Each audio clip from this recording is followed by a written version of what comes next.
Hey folks, if you're listening to this message, I am dead. I have died. And the one thing that I want you to do in memory of me, is buy some merchandise. If you feel so inclined, we're not going to force you to do it. I'm dead. I can't do anything. In addition to selling merch for the month of December 2025, and not a second longer, we are also, as you may have seen, opening up the avenue to annual subscriptions. You are not having to pay a fee for every month. You can pay it all up front for an entire year. This offer is available this month. We are offering this at 20% off. That is a full 1/5 of the price off. If you're on the $5 tier, that means you are effectively paying $4 a month for the entire year. $10, $8, $20, $16. How about that? And if you're on the $20 tier, you also get a 20% discount on the merch. Once the newest Year's Day happens, or as I like to call it, Y Gives for years, January 1st, 2026, it's not available anymore. And I'm still gonna be dead. You can't bring me back, folks. What? Well, I can just say this. My middle name is Bridges. My name is Jacob Bridges Dallas. So it's right there. What? Yeah, I think I am a Kojima character. Well, and considering the way that like ladders are also bridges in Death Stranding, so it's like Jacob's ladder, Jacob's bridges. There's a lot that we can do with ladder. that. You know, there's something very Station 11 about these names, right? These people are defined by like what they're into, you know, like in Station 11, like they'll name themselves like whatever instrument they play in the traveling orchestra. That's right. So, I don't know, I play piano, I could be piano girl, I'm drinking tea right now, I could be tea girl. Oh, I love that. The hot goss. See, now yes. that is a Kojima name right there. Whatever latitude of the world is still growing tea after the Death Stranding has happened, it's going to be like one place. Yeah. You're T-posing in the sky. Right. You'd be really into like golfing. There are so many different meanings we can pull. Speaking of people whose names are letters, AJ, what would you be? I would be Ditty Man. Ditty Man? So I you'd would be like I would compose short songs for people. So you'd just be that guy from The Witcher? Toss a coin to your ditty. So many possible worlds, but we got this one. So many possible worlds, but we got this one. Welcome to the Worst of All Possible Worlds, the first and only podcast where you can toss a coin to your ditty. I'm the worst of all possible AJs. And I'm the worst of all possible Brian's. Josh cannot be with us. He is on a very important assignment to take over the Netherlands. He's not doing very well, but he'll be back pretty soon. Is he linking it up to the chiral network? No, he was just kind of like gonna sit in the prime minister's chair and be like, mine. That's actually He under couldn't get constitutional law in the Netherlands that actually does make the president. This is the Worst of All Possible Worlds, and we do weekly case studies in the pop culture of a dying empire, or in this case, an empire that was nuked to all hell by otherworldly death forces, and we are now forced to rebuild from the ashes. Really. By death itself. Yeah. And in order to help us cover this Death Stranding 2, the sequel to the hit 2019 Death Stranding 1, we have with us two very special guests. They are two of the four co-hosts of Workers Lit, newly renamed, a podcast about books and the news where they encourage us all to read good books, tell bad jokes, and fight for a better future. And also, Jacob's new novel, They Called Her Rebel, a fantasy novel about late-stage capitalism, people power, and queer love, is available now from any major bookstore, but why not order from a local one? Support your local business, or else a porter will have to trek to your home, and it is so cold outside. Please welcome Lenore and Jacob. Hi, friends! Hello. Heyo, we are so back. We've repatriated. Was there a void out first, or you just set on fire and came back? Yeah. All of Norcross is gone. It's a whole thing. Oh no! We were obliterated. We came back. We were a little different. We were Workers Lit when we came back. But we're back now, and we were literally lit on fire, but now we've sort of repurposed that to our own ends. And I recently went on Workers Lit to talk about an Australian science fiction novel called On the Beach by Neville Hideo Shute. Kojima. Yes. Yes, by Hideo Kojima. Yes, and I'm really excited to talk about Neville Shute's hit video game, Yes. On the Beach. Death Stranding 2. Yeah, Death Stranding 2, it's worth noting, has the subtitle On the Beach. Right. And of course, because of Kojima and his love for double and triple meanings, of course, you're thinking on the beach, just like the beach from Death Stranding, which is, the pathway to the afterlife. However, it is also, I guess in the early days, it was a clue to where the game was going to be set. Because this game did not reveal the setting of Australia until pretty late. They did a big premiere event in Sydney, but even then, I certainly was like trying not to spoil it for myself. But of course, Kojima retweets everything that anyone says about his game. So I saw that it was Australia like the day after it came out. And I was like, well, okay, I know that now. He had to invent this whole Plategate thing in order to get them to Australia when Canada was right there. Yeah, but I mean, Australia. Does Canada not get the chiral network? I think Australia is closer to Japan. You know? Oh, that is true. Think about that. So maybe it's just like an easier trip to make. And also, what are you going to do in Canada? Any number of things. It's got plains, it's got mountains, it's got that variety of environments from the first game. I like the concept that the first game, actually, you didn't get to California. You just got to Lake Michigan. You thought it was California. And it's like, oh, wait, actually, that wasn't the whole United States. You know, I would have accepted that too. Yeah, I mean, well, because in the original, it was all Iceland. And then in this game, it's like, oh, wait, there are parts of America that look like America finally. Yeah, you actually start the game in a part of America that looks like America. And all the Australian bits are based on real Australian biomes instead of, just being Iceland and Norway, which Josh is not the prime minister of. Well, we can't. Regardless of what he promised me last week. What riches did he promise you from Norway? He was gonna give me doesn't matter. It was gonna be Ibsen's bones. Oh yes! Finally! He fucked it up. I don't get to have Ibsen's bones. If you whisper to them, he tells you the secret of Brand. Well, and now I'm like, why? Strindberg's bones are in my bedroom, and who are they supposed to be friends with?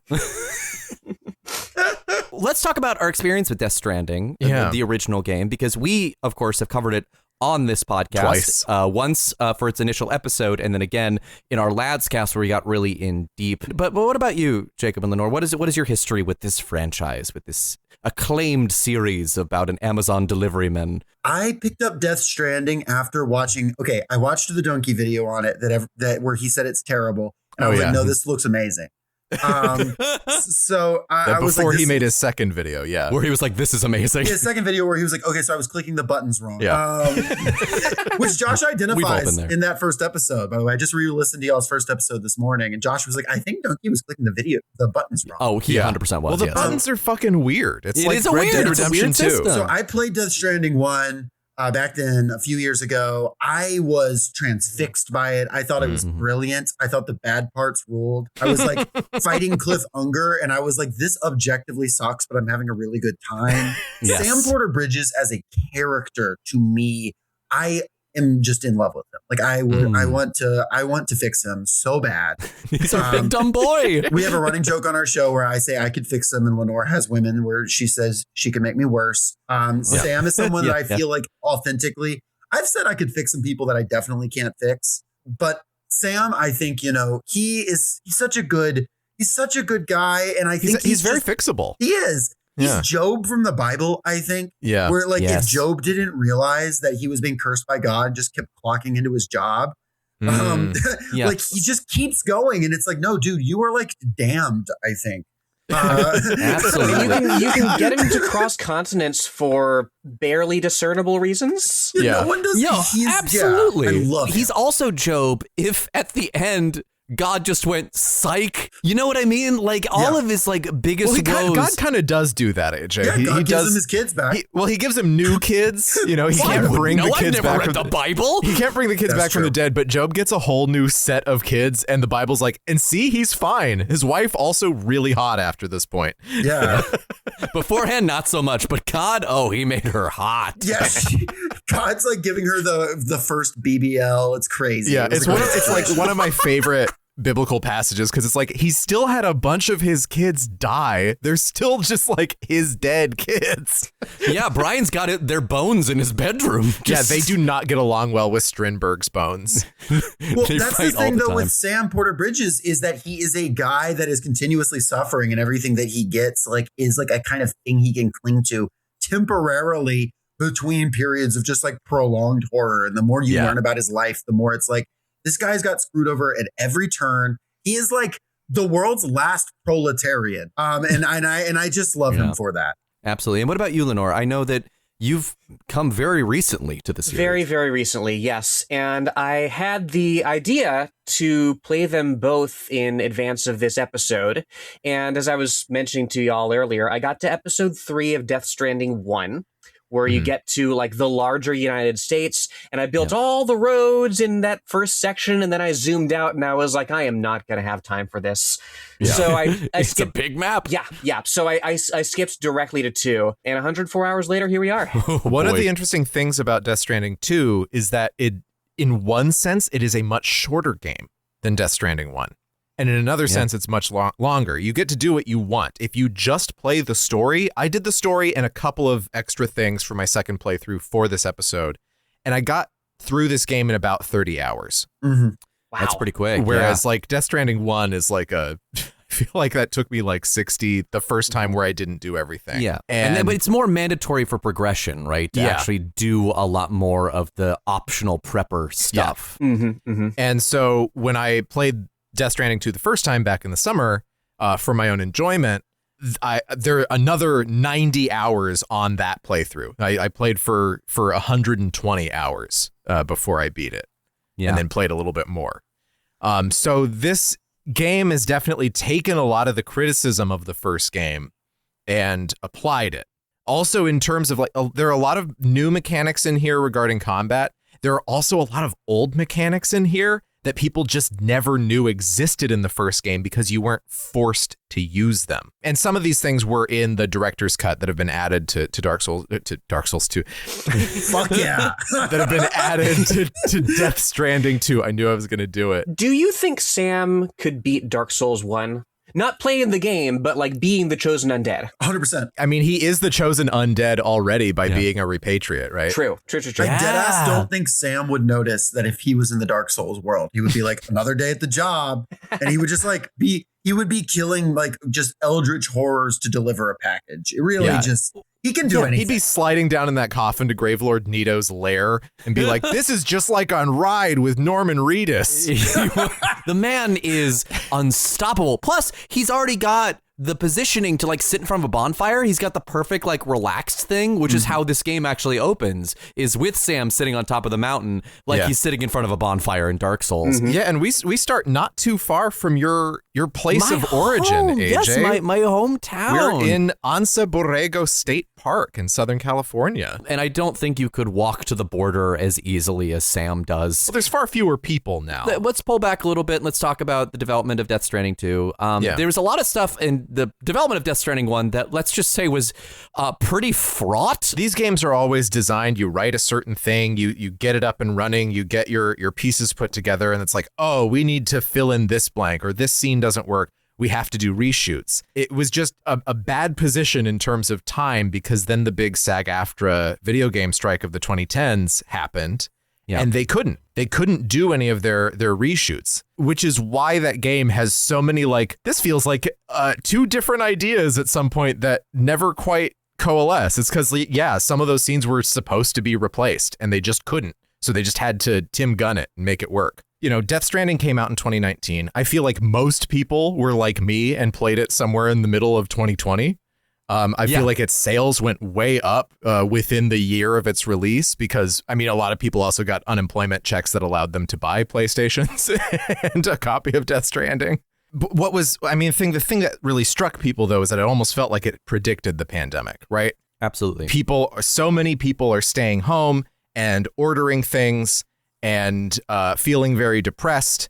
And so the protagonist of reality, even though they may not seem like it now in the present, were the people delivering everything. Everyone having to do last miles and driving their truck across the interstate across America and whatever other countries, because so many places were shutting down. So many people couldn't go to stores or their businesses or anything like that. I was a pizza delivery driver in this time, so I can't claim the full status. I wasn't delivering medicine to people. Yeah.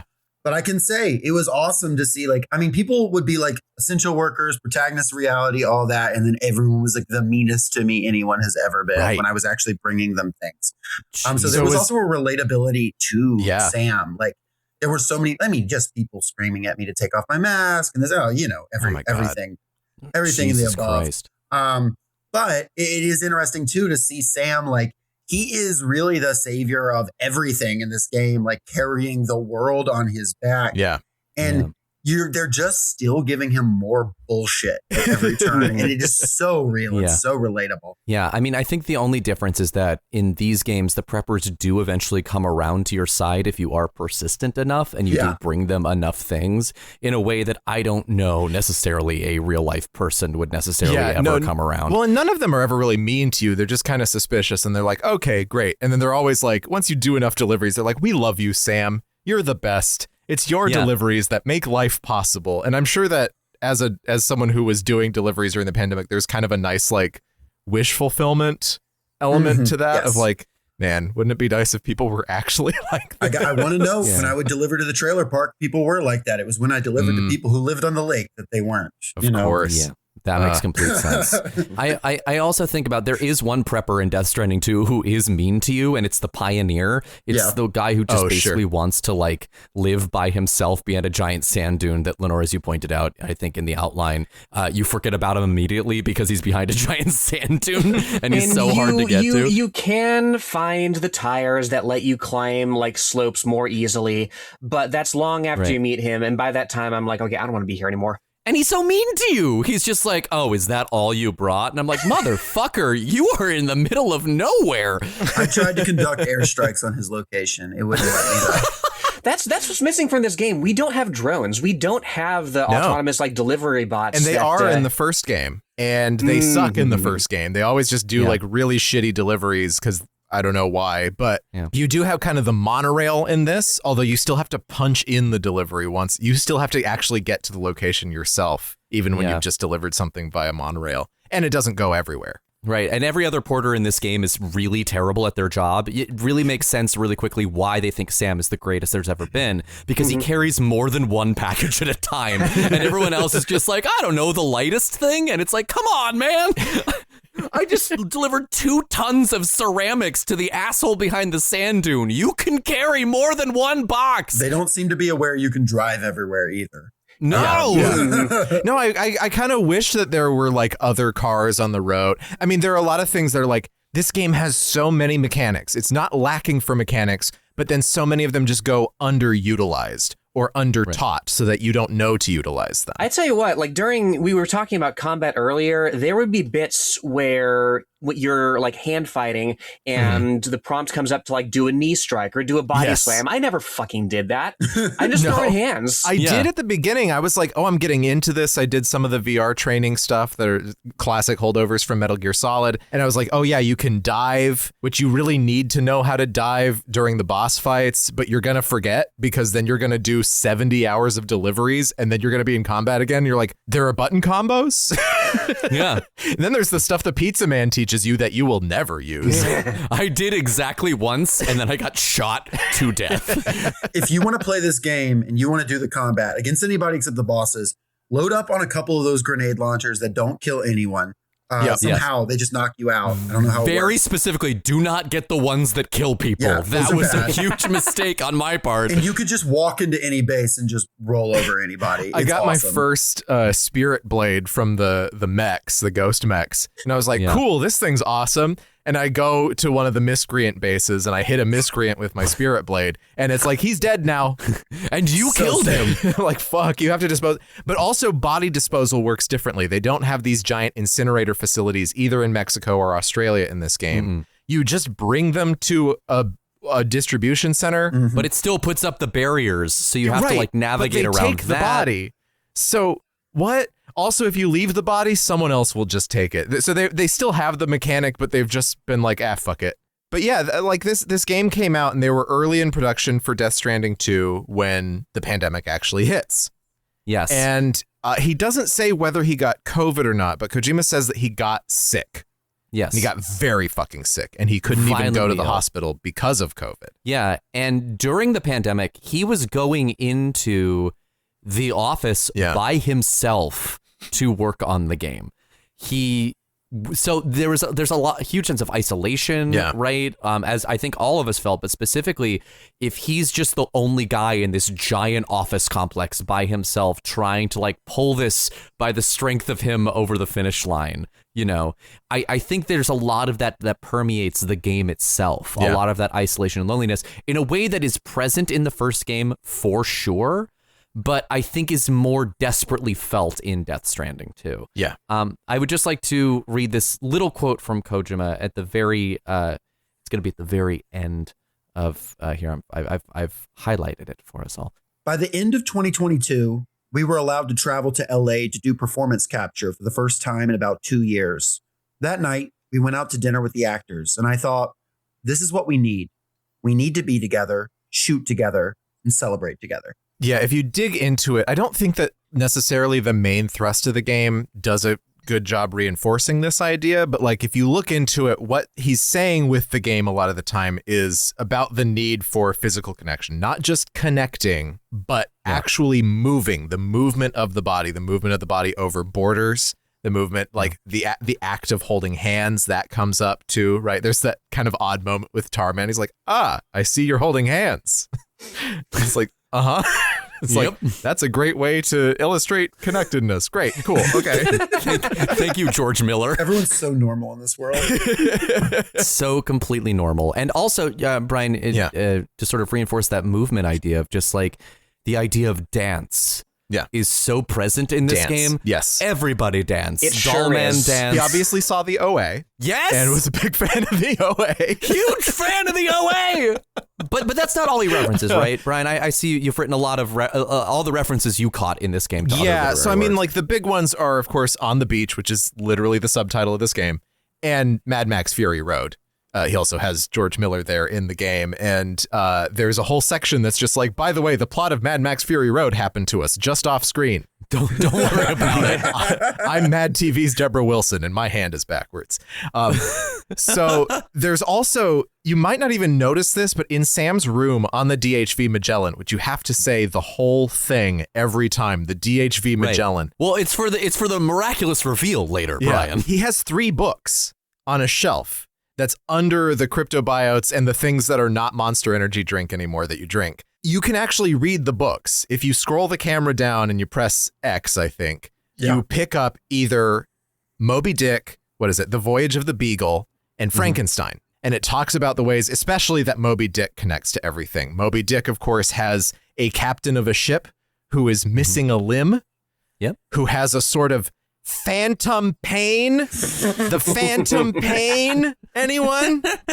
I think you've got something that's illustrative of the whole game and everything that's going on here with the books. Is you literally have Dollman, hanging there, and we'll talk about him more, but going, hey, that he says at one point, Moby Dick is really similar to some stuff we're going through right now. Yeah. It's like, you can tile it down 10%.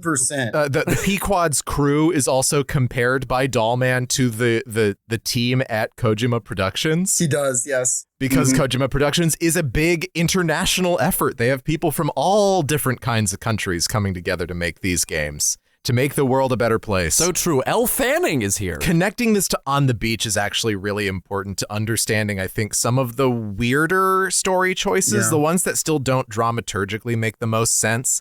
But if you think of Sam as being like Captain Dwight Towers in On the Beach, Captain Towers has lost his wife and his children, but he refuses to acknowledge that reality. The whole time he's in Australia waiting for everyone else to die of nuclear radiation poisoning, he's buying a fishing rod for his son and like always talking about how things are going to be when he gets back home. For people who want to know more about On the Beach by Neville Shute, I recorded an episode last week with Workers Lit about that book. Synergy, baby. It's a good episode. In this way, also Fragile is like Moira in On the Beach. In that also she and Sam kiss once, and that is the furthest extent of their romantic relationship. Yeah, but that's huge for Sam. It is. He in the first game, he couldn't touch anybody. Yeah. Ever. It was really weird when Sam said, this kiss was from me and my therapist. Yeah. That's an in-joke right there. Kojima would be very proud of our level of in-joking. No. So let's zoom out a bit, shall we? And let's get to the game itself. Yeah. Let's talk about the game. Oh, before we do, I should say that the main question that was hanging over the first revealed trailer for Death Stranding 2 is one that I just want us to kind of keep in the back of our heads as we talk about the plot of this, which is, should we have connected? Yes. Which was also the theme of the first game, but okay, go off. Well, no, because on the first game, it's like, we have to connect. And then this game is like, should we have done that? Yeah, but also while you do it in the first game, it makes things worse in the same way that it makes things better. It's already the prevalent question of Death Stranding 1. Right. And now we're just going to dive in deeper because I think that Death Stranding 2 is just the director's cut of Death Stranding 1. In the same way that many Death ways. Stranding 1 was Kojima getting out all the stuff that he couldn't get out in Metal Gear Solid 5 and Silent Hills. Wait, I'm sorry. What was the subtitle of Metal Gear Solid 5? Ground Zeroes. Oh, okay. And Not the Phantom Pain? Or Modern Prometheus. Yeah, Or and Modern the- Prometheus, yes. and in Silent Hills.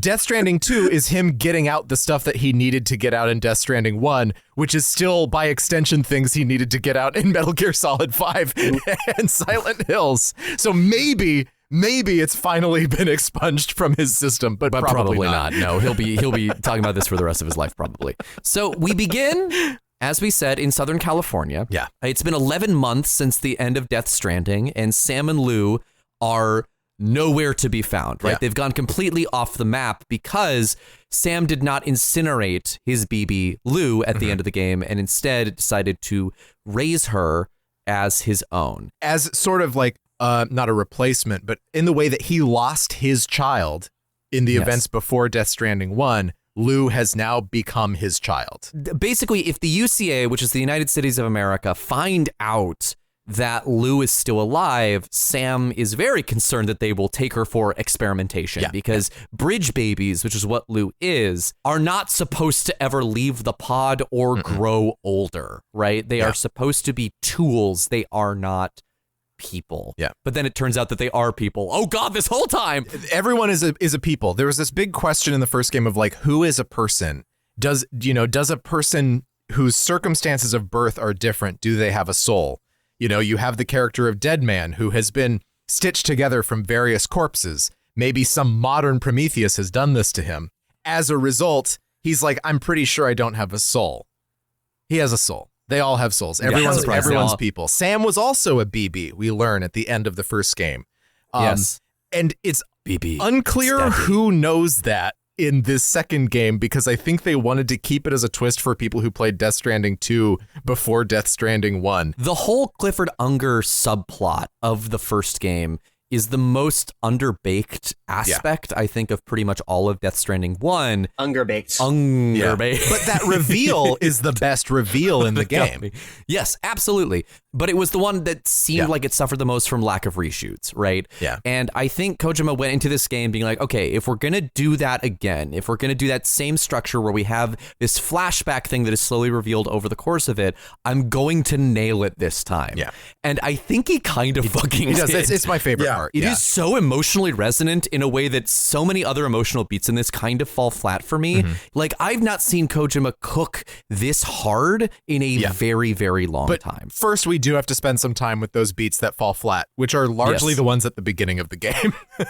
Because we get to see like the new systems and like the new toys that they're playing with, right? We get to see the rock physics of like avalanches. We get to see how rivers rise and fall, which you would think would affect your traversal, but ultimately really doesn't at all because they're so quick. It routes you through like rising rivers, you know. It's very much leading you through these environmental obstacles that, as it happens, are eminently navigable. You come away from the Mexico tutorial feeling that this is going to be much more of a problem than it actually is. You kind of want to get Kojima to sit down and play a bunch of Bennett Foddy games, especially considering he's Australian, you know, to just be like, look, you don't have to go as far as Bennett Foddy, but you can make this more teetering and weird and frictional than it is. So Yes, Sam and Lou have been hiding out in this bunker. Mm-hmm. He's wearing a "Why Me" hat. Yes. First warning flag, and Lou is wearing little angel wings, which I'm like, oh no! Like immediately, I saw that outfit. I'm like, oh, Lou's dead. Lou is a fucking another goner. example of things having double meanings in this game, which is that angel wings also sort of represent butterfly wings. Oh, of course. Right. Oh, yes. Wait until we get to the reveal about what a drawbridge is. Oh boy! So Fragile shows up. Leah Seydoux again reprising her role from the first game, and she's on a little unicycle. She's got this awesome it's bike. so cool. I wish we could I wish we could ride one in the game. I think she gives, to me, a much better performance in this game than in the first game. Yeah, well, she's given more to work with. I definitely. think her stuff is so much clearer than just having to say, I'm fragile, but I'm not that fragile. It's just sort of like in this game, she feels like a more realized character, with more clear intent, and her relationship to you is more clear. And also, she's allowed to feel a little more fleshed out. You see her happy, you see her sad, you see her guilty, which I think is a really interesting. We actually get the romance between them too. Yeah, well, because Sam's allowed to feel things in this game. Yeah. In the first game, he really was kind of trapped in the I have no social skills whatsoever, and now because of Lou, he's able to like open up again, and like we see a lot of his former You can self. see how much he loves Lou. You can see how much Fragile loves Lou, and there's like this potential for a family to form there of the three of them. You see it in the course of the main story quest, of course. There's also a lot of side stuff that I think I just missed because I barely talked to Dollman. You didn't miss much, no. Yeah, No. I didn't always see the. I didn't always get pants. the side stuff when you sleep in the Magellan because I spent very little time in the Magellan in the first place. We were talking about this earlier. Like, there's a bit of a disconnect between story and gameplay, right? Yeah. Where like you can do whatever you want at whatever pace you want, pretty much, which is great for building up the roads, for building up the world. But there's a little bit of a disconnect that arises from just being away from these other people for so long, right? You stumble in on intimate moments, and some of it's really effective. You know, seeing Tomorrow get a hold of her powers so she doesn't age everything she touches. But there's a lot of what's going on in the background that you feel very much of a voyeur in relation to. Well, and that's what makes part of this confusing is like Sam has escaped the UCA basically. Right. There's a legitimate danger to people knowing where he is. So he has to do it. He has cut himself off the same way that he did at the beginning of the first game. And now here Fragile shows up and she says, you have to start making deliveries again. And he's like, OK. And it's like, what? So from where? From when? Didn't she offer him, though, that she'll like be able to protect him and Lou like permanently? If he does this job. But how? I think like I don't know. The idea is that the UCA is not a part of this. Like this is Fragile's new Porter company, which is called Drawbridge, and it's to extend the chiral network into Mexico on behalf of APAC, which, as it turns out, is the new government of the UCA because the UCA doesn't really exist as a governing body anymore. Yeah, President Die Hard Man has disappeared. And so APAC now runs the country. Not that APAC. I don't know how much of a coincidence all that is. But there's also APAS, which is a system that they use. Yes. That's the system that they use. And I feel like they came up with APAS so that the actors weren't saying APAC as much because maybe someone at Kojima Productions learned what APAC was. It's in service of, like, the reason that the UCA, qua the UCA, is not extending the chiral network into Mexico and later Australia is they tell you, okay, if the state actor does this, right, it'll be viewed as some form of like attempt at hegemony, conquest, control, because of course, like no private company in history has ever done colonialism. Because again, this whole thing is about the dichotomy between sticks and ropes, right? And rope being something used to connect, and a stick being, you know, weapons, things meant to repel and hurt.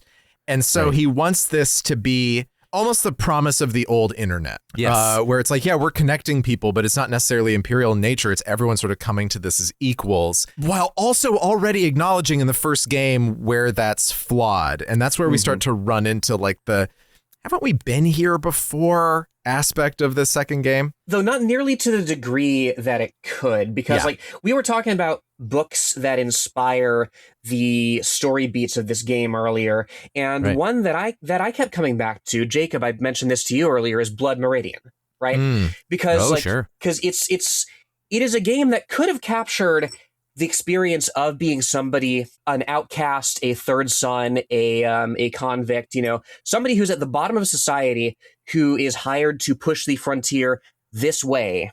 And there's no rules. You can do whatever you want. And as far as the frontier goes in this game, it's a very idealized one, right? Without natives, right? And it's the sort of thing that that's the promise, right? You can play around in this area. Nobody has souls if there are even people there, except for the miscreants. Except for the miscreants, yes. And they don't even talk, right? The sounds that they make are just unintelligible grunts, Yeah. And like it's that Helldivers thing, right? Where everybody's given their own spaceship. Everybody's told what a special boy they are. You and 20 million other people, right? I feel like Neil Vana's story comes closest. I'm sorry, did you say Nirvana? Let me tell you, when that reveal came, I literally screamed "shut up" at my screen. Because that's his name, literally, Neil Vana. And his story flies closest to engaging with the brutality undergirding the reconstitution of the United States and of global infrastructure in general. But it doesn't really dive into it as ambitiously as I might have hoped. Yeah, and that's because he's Solid Snake. So Solid Snake is the symbol of that from the earlier games. But we'll get to Neil Vana in a little bit more detail a little bit later. First, we have to cross the border. Yeah, you got to go down there. You got to get over the wall, which I love. This is a great sequence because I didn't even think about, because at first you're going under a bridge and there's some miscreants guarding the place and you learn how to sneak past them and whatever. And then as you keep going, it's like, oh, that is the border wall. That is the Trump border wall with the big fucking iron posts, and it's all falling apart. Yeah, there's no reason to have it. Which led to my decision for then and the rest of the game that the miscreants were all former ICE agents. Which made shooting grenades at them much more fun. Oh my God, that's got to be very cathartic, I'm sure. There's a bit in the second Neil Vana fight where it kind of starts with the Skelly men who are kind of on his side, but they always start off the level like they're holding him hostage. And they're driving a truck with the big fucking gun mounted on the top of it. They're doing it upside down in that hospital.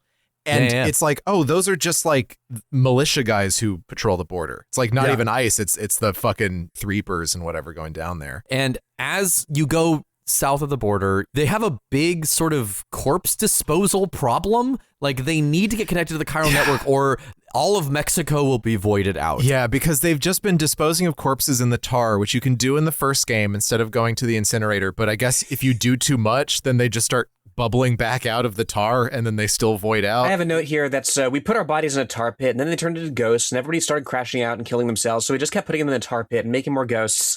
It seems like you're just feeding ghosts to the tar pit. Yeah. The BTs will continue until morale improves. Yeah. In Mexico, you also meet the first of many NPCs who are 7 months pregnant exactly, and who can't, for some reason, time has stopped in their uterus. You meet them, but you also, you know what else?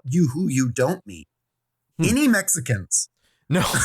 Well, the guy who runs the first place, the Northern Knot City, is Mexican. But this also carries over to Australia, how few people actually speak with an Australian accent, which is fine. I just find it funny. Yeah, it is. Yeah, because I think they got some Australian celebrities in there to voice some of them. I think the Pioneer is somebody. I think he's a comedian of some description. I mean, not really celebrities except for maybe George Miller's body. Mr. Impossible, they are the two directors, I believe, of Talk to Me. There's also hit Australian celebrity Sam Neill. In that there is a Sam and there is a Neil, and Sam Neill is actually from New Zealand, and everyone's mad at me for saying he's Australian. Then why did he do the audiobook for On the Beach if he's not Australian? Brian, I've never gotten more emails about an episode. Oh my God. I don't know. People were like, Sam New Neill as Zealanders shooters are very aggrieved because New Zealand, like, it doesn't show up on a lot of maps. What I have to say to all those aggrieved New Zealanders is subscribe to us on Patreon. I was going to say store.worstpossible.world, but we're actually not doing international shipping. It's just the US. But so you can be aggrieved by yet another thing. Yeah. That you can't get our merch. But then you can comment and tell me how mad you are, or even get into our Discord and tell me how mad you are about the fact that Sam Neill is New Zealander. Y'all can only send stuff to places that are linked up on the Chiral Network. Yeah, that is true. That is true. So connect to the Chiral Network and then we'll send it your way. Yeah. You can print us. Yeah. Just whole versions of us if you want. I do wonder if the Sam and Neil thing is on purpose because of Sam Neill. I also think that probably the Neil thing is a little reference to Neil Armstrong. I'm trying to operate by Kojima logic. Absolutely. Sam being Uncle Sam, Neil Armstrong being our greatest pioneer, right? He went the furthest. For the flag, Neil for the cross. Oh my God. Absolutely. Yeah. There's wheels within wheels in this game. Neils within Neils. God damn it! So you go into Mexico and you're just trying to get to Dead Man's lab because as it turns out, as you're linking up Mexico, Dead Man is also down there doing experiments on this thing called a plate gate. It's this big archway that is a teleporter that could theoretically get you to another part of the globe, because before this, nobody knew if anybody else on Earth had survived the Death Stranding. Yeah, because or if the it was oceans had gotten tarred up and you couldn't actually cross the ocean. Right, anymore. and so now they figured out a way to do that using the DHV Magellan. Yes. Because Tarman, the captain of it, his hand is lost in the tar because he tried to reach in to grab his son who drowned in the tar, and it separated him from his hand, but he can still feel his hand, so he's able to navigate the tar streams where they were just not able to. And the DHV before. Magellan is a sort of submarine that is used to traverse the world and find signs of life elsewhere, perhaps like the Scorpion in On the Beach. The name of the Magellan as well is, again, something that the game sets up that I think it almost delivers on, because of course, everybody knows who Magellan was. He set out to circumnavigate the world and he died halfway through, and like his first mate or whatever completed the voyage. So right away, you have this frame for the whole story that's, okay, what we're doing is we are building a legacy on the bones of all that came before us. Yeah. Though it's relatively close to the northern tip of South America, the continent is entirely cut off from us by a tar belt. And so we have no idea what's going on down there. Nor do we know the state of any continent other than our own. The researchers here were trying to establish contact with the rest of the world. The Earth, you see, is shrouded in a thick layer of chiralium that renders electronics inoperable at altitude. So they tried sending ships across the ocean. Oh, yes. Oh, but that failed too. The high concentration of chiralium in open water proved too corrosive, invariably causing them to sink. But then the researchers found some rather rare birds on their doorsteps. Birds not native to the region. Nice birdie, nice birdie. And that, my friend, was just the beginning. The researchers would later dub the anomaly a plate gate. But further investigation revealed that it came into existence when you began to expand the chiral network across North America, and that the gate grew larger in tandem with the network itself. This is a baffling scene to me because I've read so many interviews where like Kojima's like, okay, so here's the thing. I know I write overlong cutscenes, and I've been trying to work on that because the rhythm of games is so important to me. And so his solution for this Dead Man scene is to give you half of the exposition first, an alarm goes off, you go do a boss fight, you come back, and then Dead Man picks up exactly where he left off for the second half of the scene. Although he is talking about different things. The first half is him talking about this whole thing about the provenance of Lou's BB pod, which you're just going to have to hear the same thing about it probably 5 times over the course of this game. Right. Then the other thing is about the fact that he's dead. And like plate gates and stuff. And it's beautiful. It's actually like this really beautiful scene where he's like, I found out I have a soul. I'm going to be able to cross over just like everyone else. It's like Pinocchio meets the Wizard of Oz. I found out I get to be a real boy, and it turned out I was a real boy the whole time. Right, and that's Guillermo del Toro too, right? Who Dead Man is based on. His whole physical appearance. Like, he loves Pinocchio, he loves Frankenstein. He's adapted both, and you get to watch Sam watch him walk off into his beach in a genuinely very moving moment. Yeah, it was at this moment that I was like, whatever quibbles I'm going to have with this game, they definitely have figured out how to do the storytelling, which is, even if something doesn't really make sense, we're going to get through it fast, and we're going to get through it colorfully, rather than just have everything happen in the sleeping pod. Yeah, and I appreciate, spoilers for a game that's been out for 6 months now, but the stuff that they do with Dead Man in this game is very much, you have the right of it, Brian. They kind of dash off a vague explanation, and then they don't dwell on it any further. We do have the corpus, which is there to explain a lot of stuff for us. It's not as bad as the version of it that's in Death Stranding 1. The Death Stranding 1 version is the only way that you know about Sam's wife and child who died. His wife died presumably of a drug overdose in a suburb, according to that. Oh, really? Yes. And so that's That's where we get all the information about like why Lou is important and all of that, because they couldn't do reshoots. Here, the corpus is a bit pared down. You're still, I can't imagine anyone who would want to read that whole thing. And instead of getting a bunch of emails like you did in the first game, there's like an Instagram thing. He got the Kingdom Hearts idea, but it works. Yeah. They never overload you. It really you. works. It's just like here at the beginning, you're just constantly getting messages from Fragile being like, I'm hanging out with Lou. We're having a beautiful time. And it's like, look how cute she is. Yeah. I hope nothing terrible happens. So you go up and a terrible thing happens. Yeah. You go back, you return to your shelter. There's an alarm. And You race back from Mexico to Southern California. You briefly get saved by a samurai in red. Yeah, That also something. happens Well, yes, here. that's important to know. he's like a samurai or perhaps a ninja or maybe like a cyborg ninja of some kind. A cyborg ninja of some kind. Right. Also, it should be noted the president of APAC in this game is played by the same actor as the senator from Metal Gear Rising: Revengeance. Really? It should be noted that the cyborg samurai is also donned in red armor, which is the same red armor that these new robots that are roaming around are wearing. And this is like going to be the new threat for the game. Yeah. You make your way back to Sam's shelter, and Fragile is beat to shit on the ground. And she says, I'm so sorry I couldn't protect her. Yeah. And we get a little bit of a flashback where Fragile tries to like teleport to the beach, because Fragile is able to teleport to these beaches, which is, as we said, the barrier between life and death, like the purgatory for every single soul on Earth gets their own personalized beach. And she was able to traverse them until she got a thing called jump shock, which is a thing they invented in this game, so you can't just teleport immediately from the word go. Even though you can just teleport. Even though you can eventually just There have three methods of teleportation in this game for some reason. It just doesn't involve Fragile anymore. But yeah, Fragile could teleport places. You'd go to her umbrella and then she'd be able to take you wherever you needed to go. And now it's very clear, like the next time she does it, she'll die.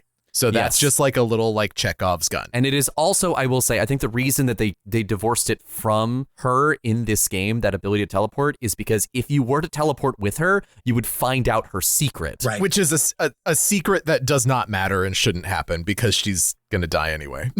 Right, that's fair. That's fair. I do think it's overbought. it introduces Chekhov's gun, and then it comes in with Chekhov's hatchet, and that's Chekhov's and that's how dual she wielding dies. here. Yeah. Chekhov's electric guitar.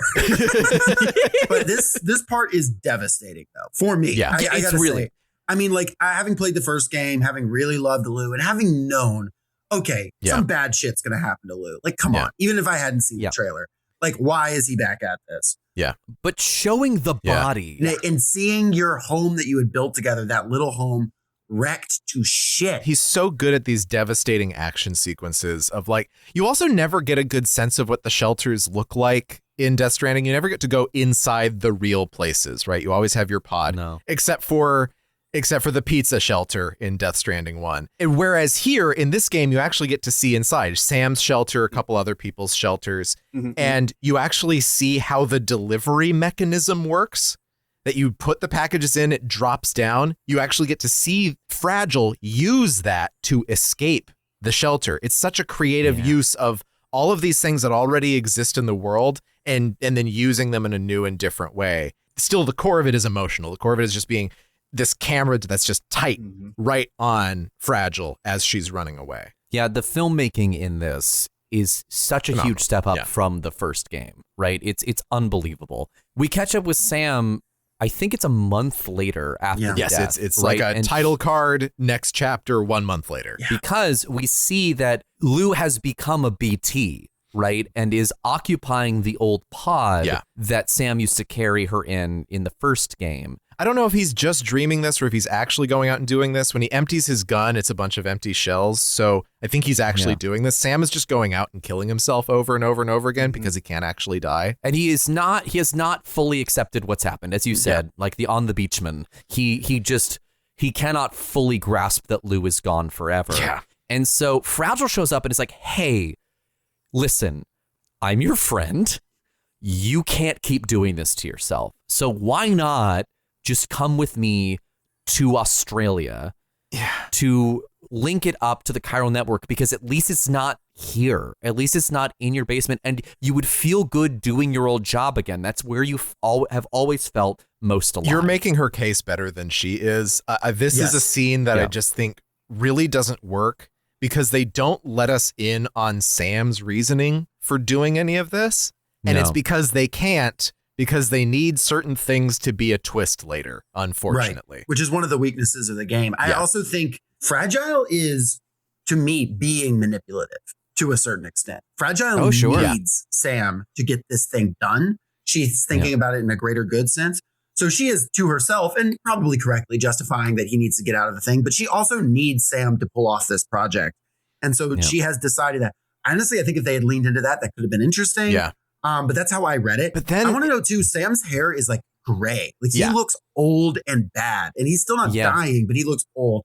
Now, it's possible that his hair has been gray the whole time and he's been dyeing his beard. I don't know. When you get on board the Magellan and you actually go on your quest, it makes you dye your hair. Do you dye it? I know you cut it. Yeah. Okay. Yeah, you dye it and then you spray it. You spray it with this with the future magic dye, right? Yeah. Which is a little detail that makes me love Sam. It's like just a little thing about him that is not his suffering. It's just like, he like continues to dye his hair even though he doesn't ever see another human being. And that was kept from us in the first game, right? We've seen this man piss and shit and then throw that piss and shit at BTs. Not in this game. They got rid of the piss and shit grenades. There isn't that game. same exploitation that we had in the first game where, he's constantly Who wants some Norman Reedus having butt, his urine and blood and feces collected.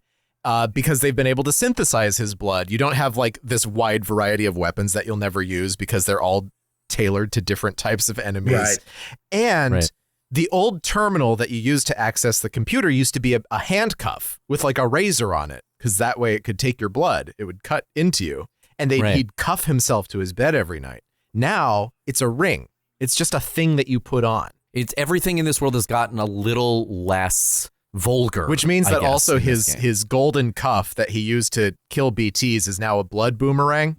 And it sucks. Which sucks shit. It does not suck. You're just not using it right. Because it sucks as a boomerang. Yes, I'll agree with you. But it's the best way to dispatch a BT if you're a sneaky person like me. And if you get real up close to them, you cut the umbilical cord and they're gone. Oh, yes. That's what the blood boomerang does. I mean, throwing it is not any Throwing good. it is not fun. Yeah. You have to charge it. You have to, And it takes blood to charge it, and it doesn't do as much damage as just sneaking up behind Consider them. this, though. Right? You can get a blood grenade launcher and kill them all. I only carried grenade launchers in this game. I had like half my cargo was always grenade launchers. Not even the sniper rifle. Grenade launchers just scattered about the mountainside. They were everywhere. It's one of those things where like you have so many tools to approach the scenarios however you want, right? If you lean too hard into the fact that weapons and blood bags are very, very easy to come by and very, very common, even just out and about, right? The way that I approached any given like miscreant camp or really any other combat challenge in the game, I would just strap on 6 blood bags and just go in guns blazing, and I would never lose. Grenades blazing. It's not a very difficult game. If you go on neoseeker.com, which is a website that does a lot of like walkthroughs and stuff, because I was just trying to remind myself like what happened in this game. Yeah, because you didn't replay it. Like I did not replay it. I put 120 hours into it, and then I re-downloaded it and started playing. I'm like, I'm still a little burnt out because it took me about 80 hours to like beat the main game, and then it was another 40 hours to 5-star everything, and I kind of burned myself out. And I didn't bother 5-starring everything or getting all the trophies. I 5-starred everyone except the little anime girl, because of you 5-starred Mr. Impossible. Oh yeah, wow. you just didn't like the VTuber. You're like, fuck the VTuber. I also did not care for the VTuber. I don't want to be called Pecco. I don't think Sam would like that. I put that hat on Sam because it helps your agility, and he just says Pecco over and over again. And I was like, fuck, I have to take this hat off, even though it's useful. Yeah. Lenore, did you like the Pecco hat? I love the Pecco hat. It's very cute. On the subject of little character moments that endear Sam to us more, right? Yeah. He strikes me as the sort of person who would be like really, really into 6'7", right? Yes. Like, but anyway, we get on the Magellan, right? We get on the Magellan proper, so the adventure can begin, and we meet all of our little crewmen that we will be interacting with for the rest of the story. We meet Tarman, who is whose physical model is George Miller, and whose voice actor is Marty Roan. Marty Roan, who's like an actor and producer and like pop musician. Like he's got just this wide-ranging career. I think it's a wonderful performance, and he has a little cat with wings that I found out does not have a name. Well, the cat might just be his son. Yeah. Oh, yeah. It's left unclear. I think it's basically telling you it's his son by the end, though. It's got the little wings too, like they put on Lou. So, like, you know, right, I think there's an Instagram post that's like, I've thought that it might be my son, but there's no way. And then there's Dollman, who we've mentioned before. Motherfucker. I think this is a beautiful. Okay, yes, correct. But I also think it's a beautiful piece of animation work because they make him appear stop motion. I love that. Right? Yeah, they give him a lower cool. frame rate. I found it highly irritating. It hurts to watch. I'm in the same camp as Lenore with the animation style. I'm with AJ on this one, but on the visual. And Dollman has some great moments. Dollman is also the most irritating parts of the game are all Dollman. Like 10 out of 10 top most irritating moments of the game. And he's like what? He's like a spirit medium who got trapped in a doll. You can he's like an Alan Moore character that gets like 2 panels and then you forget about him. Like his body is Fatih Akin, the Turkish-German director of Auf der anderen Seite. And his voice is the guy who plays Jesus on The Chosen, Jonathan Rumi. Yeah. Sam, did you know that I came back after 3 days to absolve the sins of humanity? Some also say that for 40 days after, I went around and I preached, and eventually I ascended to heaven later. There's a little bit of dispute about where I acquired my divinity, but the important thing is, I'm here for all of you. Wait, Dollman, sorry, I have a follow-up question. When your mother died, did she just like yeet herself into the sky, or did she die somewhere and we can find her bones? There's about 6 different denominations that have 6 different answers to that. I'm probably undercounting that. Okay, now do a little dance for us. Let's see the dance, Dollman. I love AJ that you're trying to use Dollman to resolve an issue you have with me and my Protestant account of the Virgin Mary. Yes!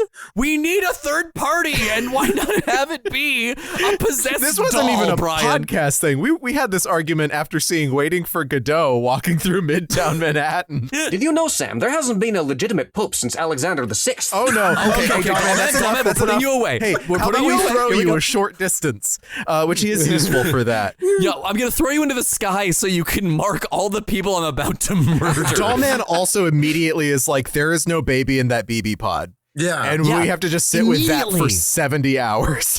On the subject of things shocking, shocked. There's I don't know if it's a random event or whatnot, but I got it where Sam's having a dream.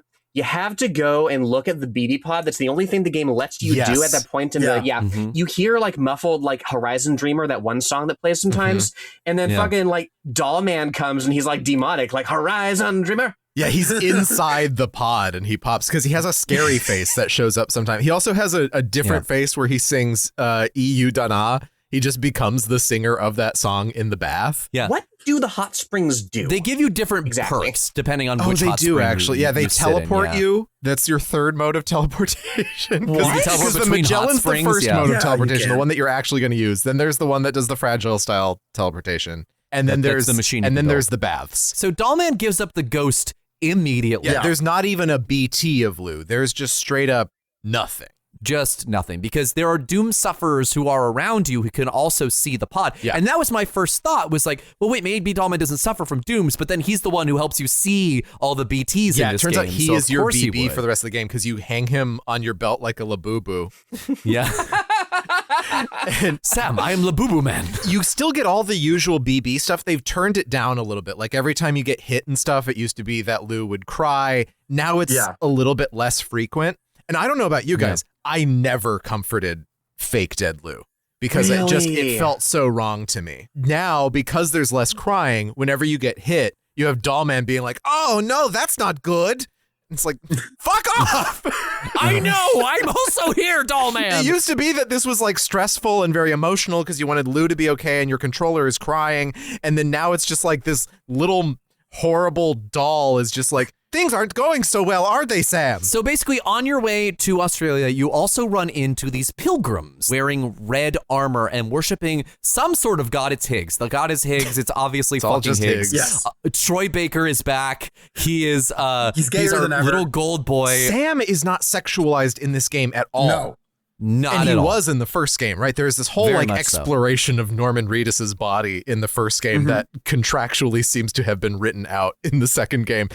Well, he was the UCA, right? And now Australia is Troy Baker's body. And let's explore so we're that. just looking at Troy Baker. We do. I mean, he puts in a hell of a performance, especially towards the end. So you reach the gate sequence where you encounter your mirror self, and you go through the portal. And you're in the world of Wales, where like not the country. That would be way funnier though. You just step through and you're in Cardiff. Yeah, and there's the TARDIS is right over there, and it's like, oh my god! I love that your thought of Wales is that's where Doctor Who happens. That's where they shoot it. That's where they shoot. You run Doctor into Who. the TARDIS. You run into Mary Poppins. Like, yeah, it's lovely.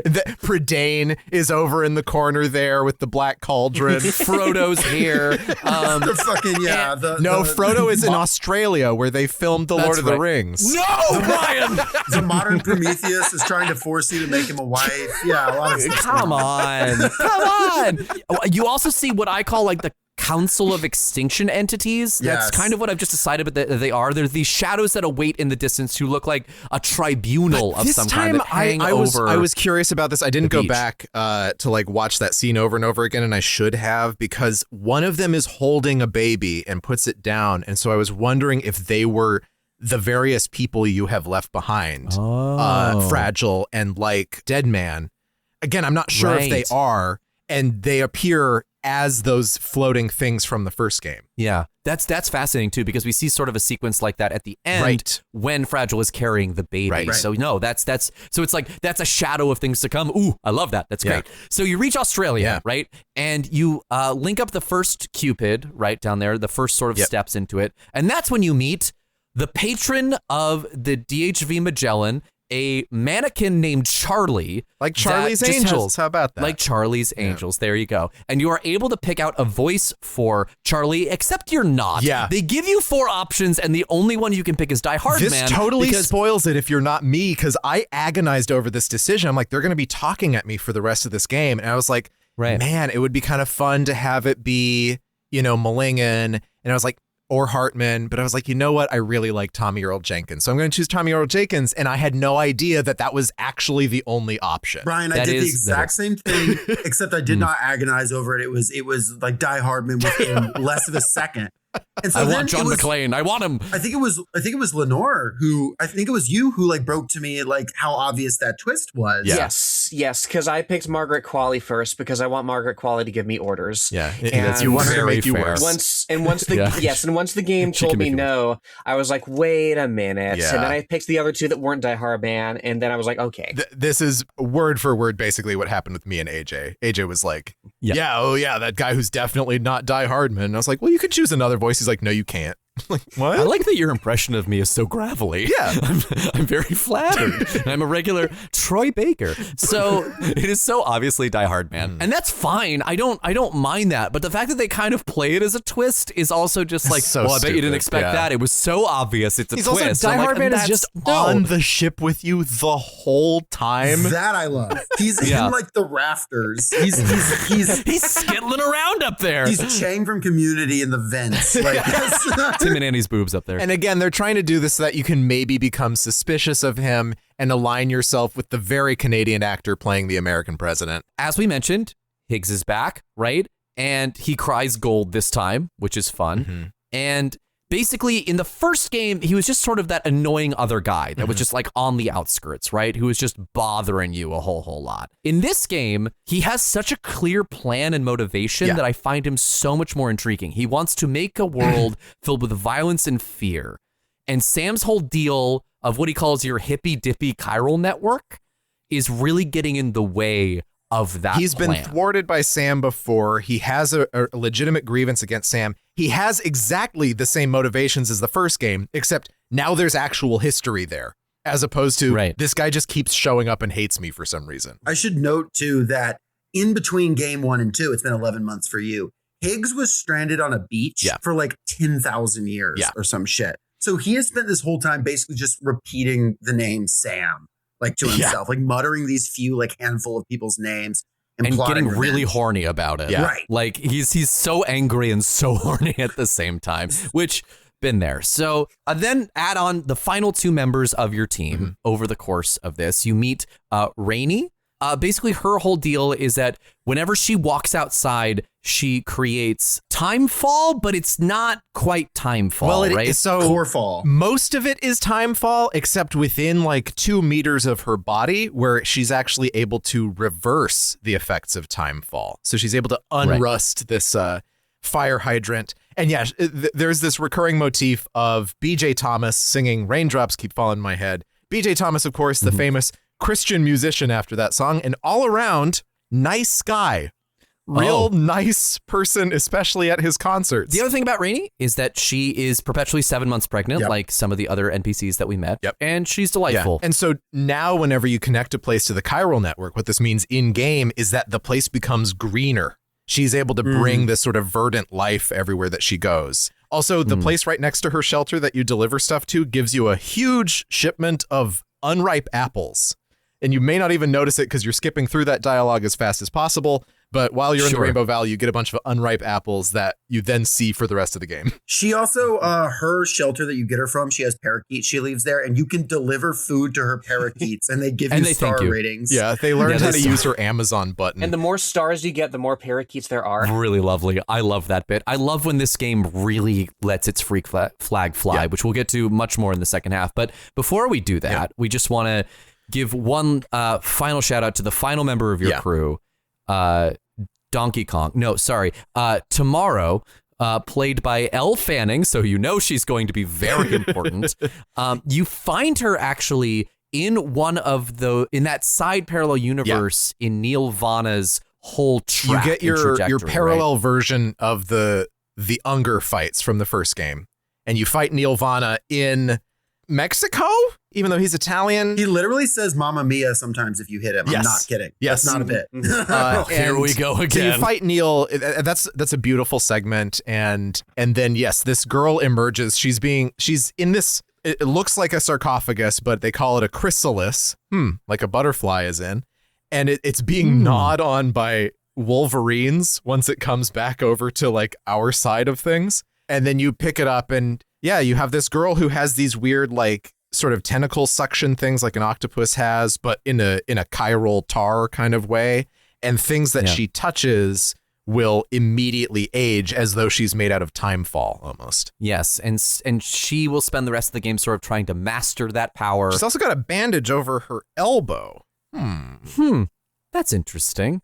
I wonder what's going on maybe there. There's a birthmark on that elbow that another character in these games has. She also has a essential combat justification for being barefoot at all times. Yes. That is true. That is true. We're going to take a little break, and when we come back, we're going to deal with the whole rest of the game, big map, including all of our biomes and the preppers along the way, and also what leads to one of the greatest boss battles in video game history. Stay tuned.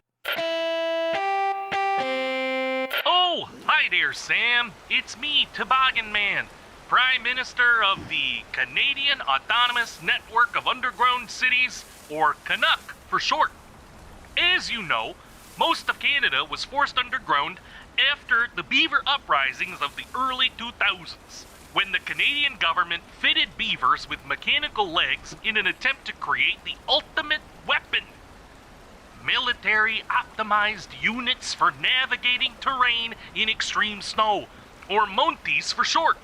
Did you know that Mounties are also the nickname for our Royal Canadian Mounted Police?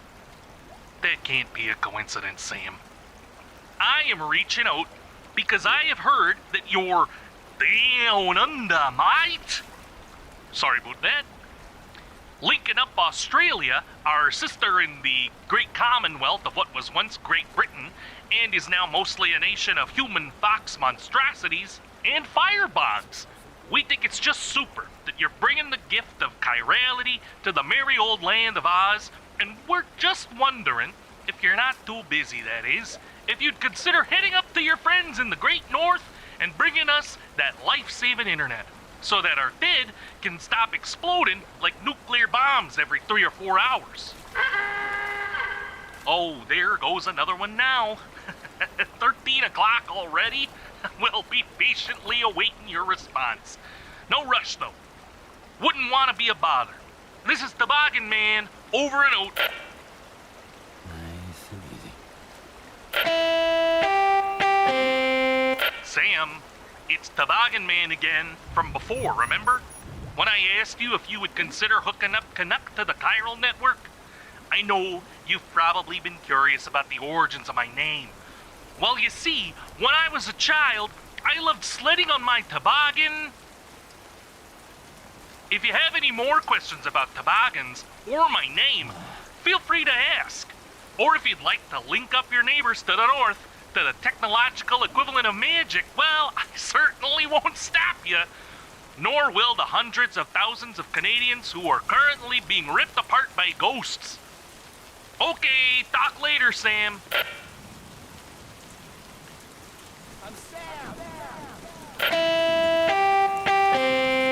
Sam, I am done messing around.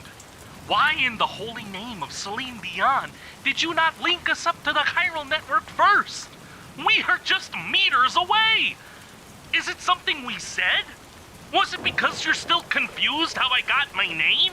Is it because we were just too darn nice? Well, guess what, fucko? My grandma exploded at her own funeral and took out half of Saskatchewan. So I am done being nice. Ooh, but my murder-doing boyfriend was going to turn Australia evil. Ooh, that's hoser talk, Sam. Hoser talk. Do not dare to have the audacity to shit in my mouth and call it poutine. We all have to throw old grandma into the great tar pit of Manitoba so you could go out for a rip through the Australian outback just because your kid up and died. Okay, that was probably a little harsh. So sorry about that. It's just been hard up here since the whole murder beaching, you know? There's just been whales falling out of the sky. And not just in Nova Scotia like normal. We're talking sky whales in Toronto. Just yesterday, Marv, that's my pal Marv, he went above ground to grab some supplies and he almost got eaten by a giant dog made out of goo. The only entertainment we have down here are pirated DVDs of Ride with Norman Reedus, and I don't even know what it's supposed to be about. Norman Reedus? Motorized bikes? What was the audience for this? There's just a new tragedy every day, and it all feels like it's too much. And I don't know how any of us are supposed to keep living like this. I can't. And I won't. So please, in the name of Keanu Reeves, another famous Canadian, won't you please consider hooking us up to the chiral network? Please, Sam. Please. Oh, also, did you know the chiral network helps connect people across long distances? You could find out more about it in your codec. Oh, well, looks like Marv's necrotizing. I guess this is it for old Tobogganman. By the way, did I ever tell you how I got the name?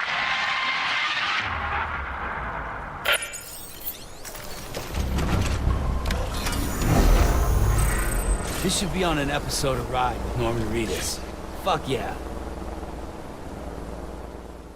As we wander around Australia, we hit a number of interesting environs that are not just Iceland. Yes. They actually shaped the whole landmass kind of like Australia this time. Mexico is not shaped like Mexico at all. It's just kind of a blob of land, at all. And you can get through the whole thing in like what?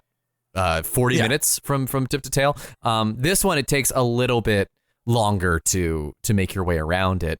And the first part we start off with is just a very basic tutorial level that is also has one of the hardest BT sections in the whole game, or like the most populated between you and the lone commander. It forces you to do stuff so that you can learn all the different ways you can handle a crisis. Where the first game is like the first BT section and the first miscreant section with the mules in the first game, you can walk pretty much around everything and you learn nothing as a result. Right. This one does force you to, like, in order to get to the lone commander, you have to fight through a whole army. And then there's like several. Or just be good at it and, not get spotted. There is a mission at West Fort Knox that sends you back to the original like plate gate where you emerge into Australia.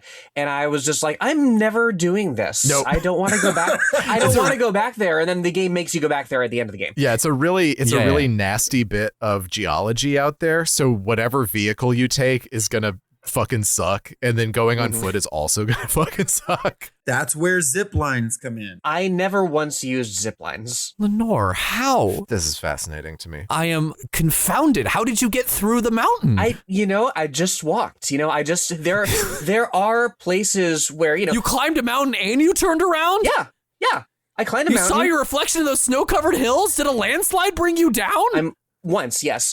That is one of the 5 times that I died. 2 of the other 4 were falling off of the same rock face on the mountain, but I did conquer that fucking rock face. That is pretty much the only way anyone ever dies in these games is by falling off of a rock face. You put the ladder in place and it's like, I went up the ladder, and the game's like, no, fuck you. You find something that works, and then you just kind of stick with it, and everything else, like I put down a safe house foundation at one point. I didn't bother finishing it just because it felt like a waste of time. I could be spending this time going somewhere else that is safe and completing an objective. The main thing that you do in this game to make the game as easy as possible is build all the roads. Yes. And it's so It's satisfying. It's great. Yeah. You have a text from me, Jacob, I believe, from a couple weeks ago, where just in all caps, I'm like, oh my God, you can upgrade the roads. Roads level 2. You were so excited. I was like, Lenore, have you beat the story mode yet? Or Lenore's like, roads. Well, no, they get little roofs now, so they don't like degrade with timefall, and those roofs make you go faster. And then it becomes a thing like, well, I'm just going to upgrade one of these, right? And then you get the speed boost, and then it stops on the next one. It's like, well, I got to upgrade the next one. And before you know it, that's 120 hours of your life that the you'll fucking never get game back. changed the color on the map so you could see more clearly which ones you had upgraded without having to go to each terminal. Nice. But either way, yeah, you have to go to each terminal to see whether this is primarily a road building game. If you choose to build the roads, that will take more time than just about anything of all the else. quality of life changes, like in the game from 1 to 2, it's a little smoother dropping stuff off. It's a little smoother interacting with the world from vehicles. Like you can find the gloves that let you remotely pick up chiral crystals from the truck. You also get different kinds of cryptobiotes as well. There's the old kind, but then there's also ones that restore your battery, ones that slow time down. And again, you just might not be inclined to use them, but they're actually quite useful. Except you don't need them because you have a rocket launcher and a grenade What if you launcher, could and that's slow really everything down before you aimed your rocket, though? Shit, I gotta play another 100 hours. Yes. That's what's so good about the mountain, though, because it pushes you to the uttermost limits of your resources, right? That's where I really started munching on the cryptobiotes. Yeah. Because suddenly I needed a quick source of stamina. Suddenly I needed a quick source of restoring my consciousness because I'm so high up in the altitude. The consciousness meter, which is in the first game, and it's just like, what the fuck am I looking at right now? And in this one, it's actually used and utilized. You have to use a much more your specific battery. way. Once you get the oxygen hood, you burn through battery to be able to keep breathing. Then if you take it off, your consciousness lowers, but your battery survives. Yeah. It's a lovely little trade-off. And especially if you are not building zip lines through the mountains, like you are going to be hyper reliant on the scriptobiotes. Or if you're building zip lines, but you don't know that they can curve. AJ. What? Like AJ, because I skipped that part of the tutorial apparently. So the geography of my zip lines is insane. Which is like the first game, right? Where it's like everything has to fucking line up in a perfectly straight line. Yeah. Yep. I spent so many hours lining up the perfect Frankenstein's monster of zip lines, and I'm like, I've set up the zip lines. Why am I still not making the packages? But you didn't notice when because they didn't curve. You didn't notice when you were like writing a zip line that someone else put down that it had a curve sometimes. No, I never rode one that had a curve. The mountain is the last area, and if you're expecting the big mountain boss fight that you had and by the boss fight I mean the mountain is the boss. That you had in Death Stranding 1. That doesn't really happen here. And it gives you a couple moments where you're like, oh, fuck, this is the one. We're going to be doing it. And it's like, no, just take the bike. Now, it is tough. The mountain does that is easily the hardest part of the game and all that kind of stuff. It's got some fun guys up there. You've got a whole mission where you got to find a motherfucker, and that part's annoying. But the mountain, to get like slightly personal for a second, I hit the mountain in a very I played this game over however long, couple months. And I hit the mountain at a very tough time, personally. I was playing super late into the night after my separation from my now ex-husband. That happened while I was playing through this game, which was, I was playing really late into the night, later than I was really like empty, and I was traversing the mountain in the center of the map, and I was really like didn't want to do the plot. I just wanted to like be on the game and build zip lines. Like that's really all I wanted to do and all I felt like I could do. All the way up and down the fucking mountain, I decided I was going to do like the perfect zip line that was going to go over the whole fucking thing. I had to upgrade the shit out of my my like bandwidth to be able to do that. So I finished this like arbitrary goal. I'd done all these, like I was like half conscious basically. And I get on the zip line and I take it all the way to the bottom. And there's a moment that's like almost emblematic of this game in a really amazing way. The best of it is I burst through this dense cloud and I can see the whole continent and the sun is coming up over the horizon and Sam goes, woohoo, and Ghost of Lou goes, and the Church's song hits the chorus and hits that "You can take my heart, hold it together as we fall apart. Maybe together we can make our mark in the stars as we embark and keep together as the lights go dark." And I'm not kidding. I look out my window in real life and the sun is coming up in real life.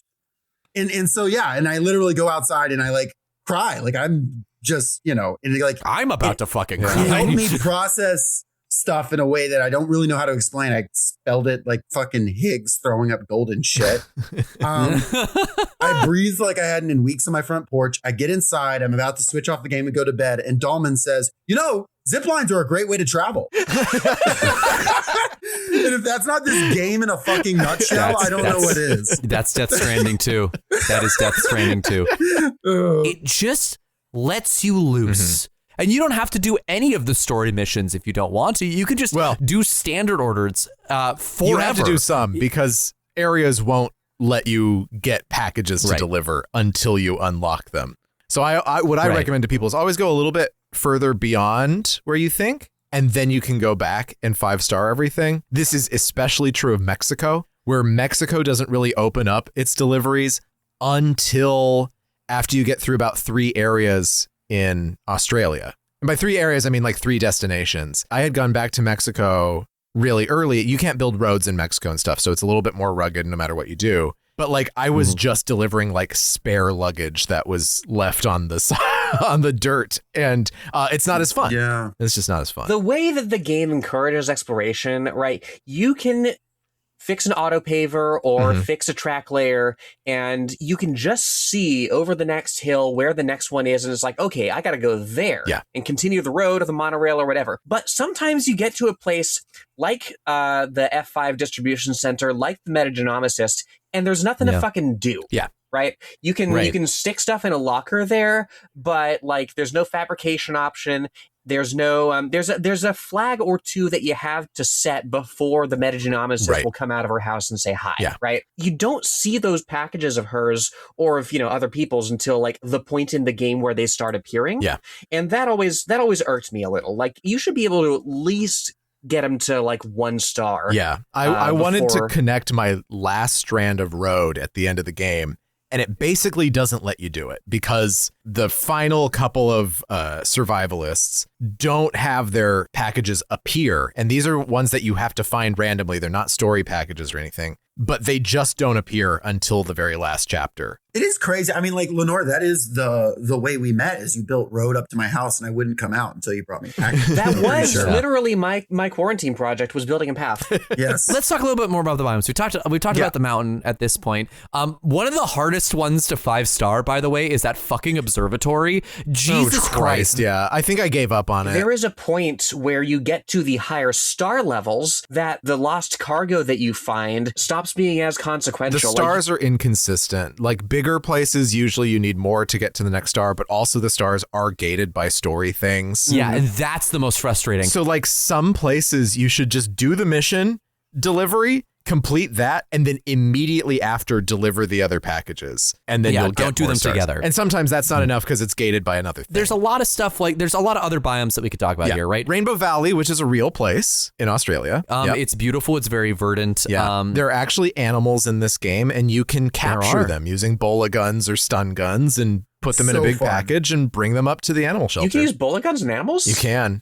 Oh, yeah. It doesn't tell you that, but you can. Oh, yeah. I just wrestled them. Yeah, and you can absolutely wrestle them too. You can wrestle them to the ground because you also get the same skeleton stuff that you got in the first game, so you can have speed skeletons that you can use to like chase after. To be clear, we're not talking about August Strindberg here. We're talking about exoskeletons that you put on your body, and they do have slightly different rules than they did in the previous game, and they're better for it. It is so funny when you hit one of the animals with a bola gun and it just falls over. Yeah. And I'm sure, did you ever see animals getting caught in the time fall? No. They die immediately. And what you can do, because that's what you're saving them from, right? Right, that's right. You're saving them. You can go up to the body, and if you press, it's usually square to capture, right? Mm-hmm. If you press square, Sam will erect a little hologram tombstone for that animal. He didn't do that for any of the ones I ran over with my car.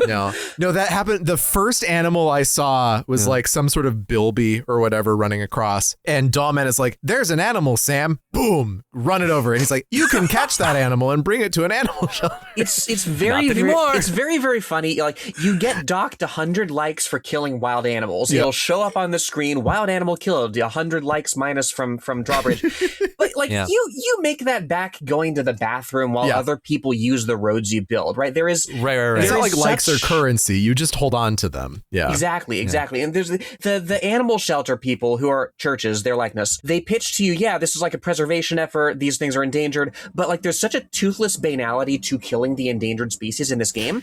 And it's funny, but it's not really echoed by other aspects of your relationship and by extension, APAC's relationship to the world. It should feel worse. Right. Yeah, it should feel worse if an animal dies. There's less weight to the building of this frontier, right, than I feel like there ought to be. Yeah. It's extra mean because some people have set up like speed boosts right where animals very regularly are. Yep. That's what happened to me several times. I straight up over the 2 playthroughs maybe hit 3 animals. So I think it's a personal problem, AJ. There should be force shields on the upgraded roads that prevent animals from going on the road. I think that's very smart. Did you notice that when you upgrade the roads and they have ceilings, the other porters will start walking down the road more? So then you become a hazard to them as well. Yeah, I would feel way less bad about hitting the other porters. And I actually did feel very bad about that because they worship you. They worship you as a god, and you are running them down with your car. That is something that the experience that I had with the porters in the first game was that like I didn't know there were porters. I just thought they were like mules carrying stuff. Yeah, they're so rare in the first game. I shot them on sight with my bola gun. Oh no! And I stole their shit, and I got docked likes, but whatever. I got their shit now. I'm miles away on my little tri-cruiser. Lenore between the animals and that, trying to do like an Undertale genocide run. So Rainbow Valley does this bit where usually you get a new item and then you get a chance to use it right in the next area, which was a problem that the first game had, is that it didn't do that. This game is like, I just got a tar cannon. I should use this pretty soon because it talks about how it can stop enemies, especially BTs, and stop fire. So then you get this big scripted segment where a bunch of whales fall from the sky and set this entire forest on fire in the Rainbow Valley. Time to get the tar cannon. Yes. Nope. This is scripted fire. You can't do anything about it. You'll try to put flames out, and Dollman will just be like, Sam, you can't put out the fires. You need to keep running. Okay, so we'll use it for the next fires that happen in this game, which don't. Yes. One does. There's one when you're doing the ghost hunter thing. Yes. Yes. Sam is on it. And it never goes out. You can try and put it out. It does not go out. There's that. There's also like when you're in like Evil Hell, Mexico or whatever. Yes. There is a tar cannon on the ground. You can use that. And it's effective. Yeah. Well, yeah. And it's less for making it navigable than it is for making things visible because you cannot see a fucking thing with the fire in this game. You got to the shit out of that. Yeah. So don't ever use the tar cannon is what I will say to everyone who plays this game. You try to use that on enemies and it's like, cool, it incapacitated them for about 3 seconds, which is not enough time for you to run up and punch them. You know what a better way of incapacitating enemies is? What is? It's a grenade launcher. Oh, pretty good. Pretty good way to do that. Just letting you know. Yeah, no. I've heard good things. I've heard it got 5 stars. On the Porter reviews. So there's a rainy bit in the north. Yeah, there are these sort of factories and mines that you can hook up, but they're also not as useful as you would expect them to be, even after you've built out everything. We get to this other bit, what I call Arizona, for lack of a better word. It's just a bunch of canyons and crags. It's not quite the desert, but it's not the desert. And this is where the forest fire happens. This is also, I'm sorry, wait a minute. I'm seeing that there's a prepper here named Hartman. Hartman's back. Our boy, he's back. He's still mapping the beaches. and things, but something weird's going on with Hartman, and Dollman's like, I think he's going to betray us. And then it turns out that no, it's just that Deadman has been occupying Hartman's body while Hartman is on the beaches. His body is Nicholas Winding Refn, the Danish filmmaker. He has a heart attack every 21 minutes, and then he spends the 3 minutes while he's unconscious to look for his family on the beach and chart the beach. And so in that brief window of time, Deadman is able to take over his body and send emails. That's all he does. This time, Hartman is also living with someone. There's this woman who also has a 21-minute syndrome where she just has emesis. She throws up every 21 minutes. And she's part of a sisterhood. Well, not a sister. She's the mother of two sisters. Oh, who I see. Also have a 21-minute syndrome. Well, so the thing is that this woman and the two girls who are her daughters, this is Nicholas Winding Refn's wife and daughters. These are his real family. This whole thing about 21-minute syndromes just doesn't really do it for me, because what does this mean? What does this connect us to? What is this telling us? What does 21 minutes? Why does 21 minutes matter?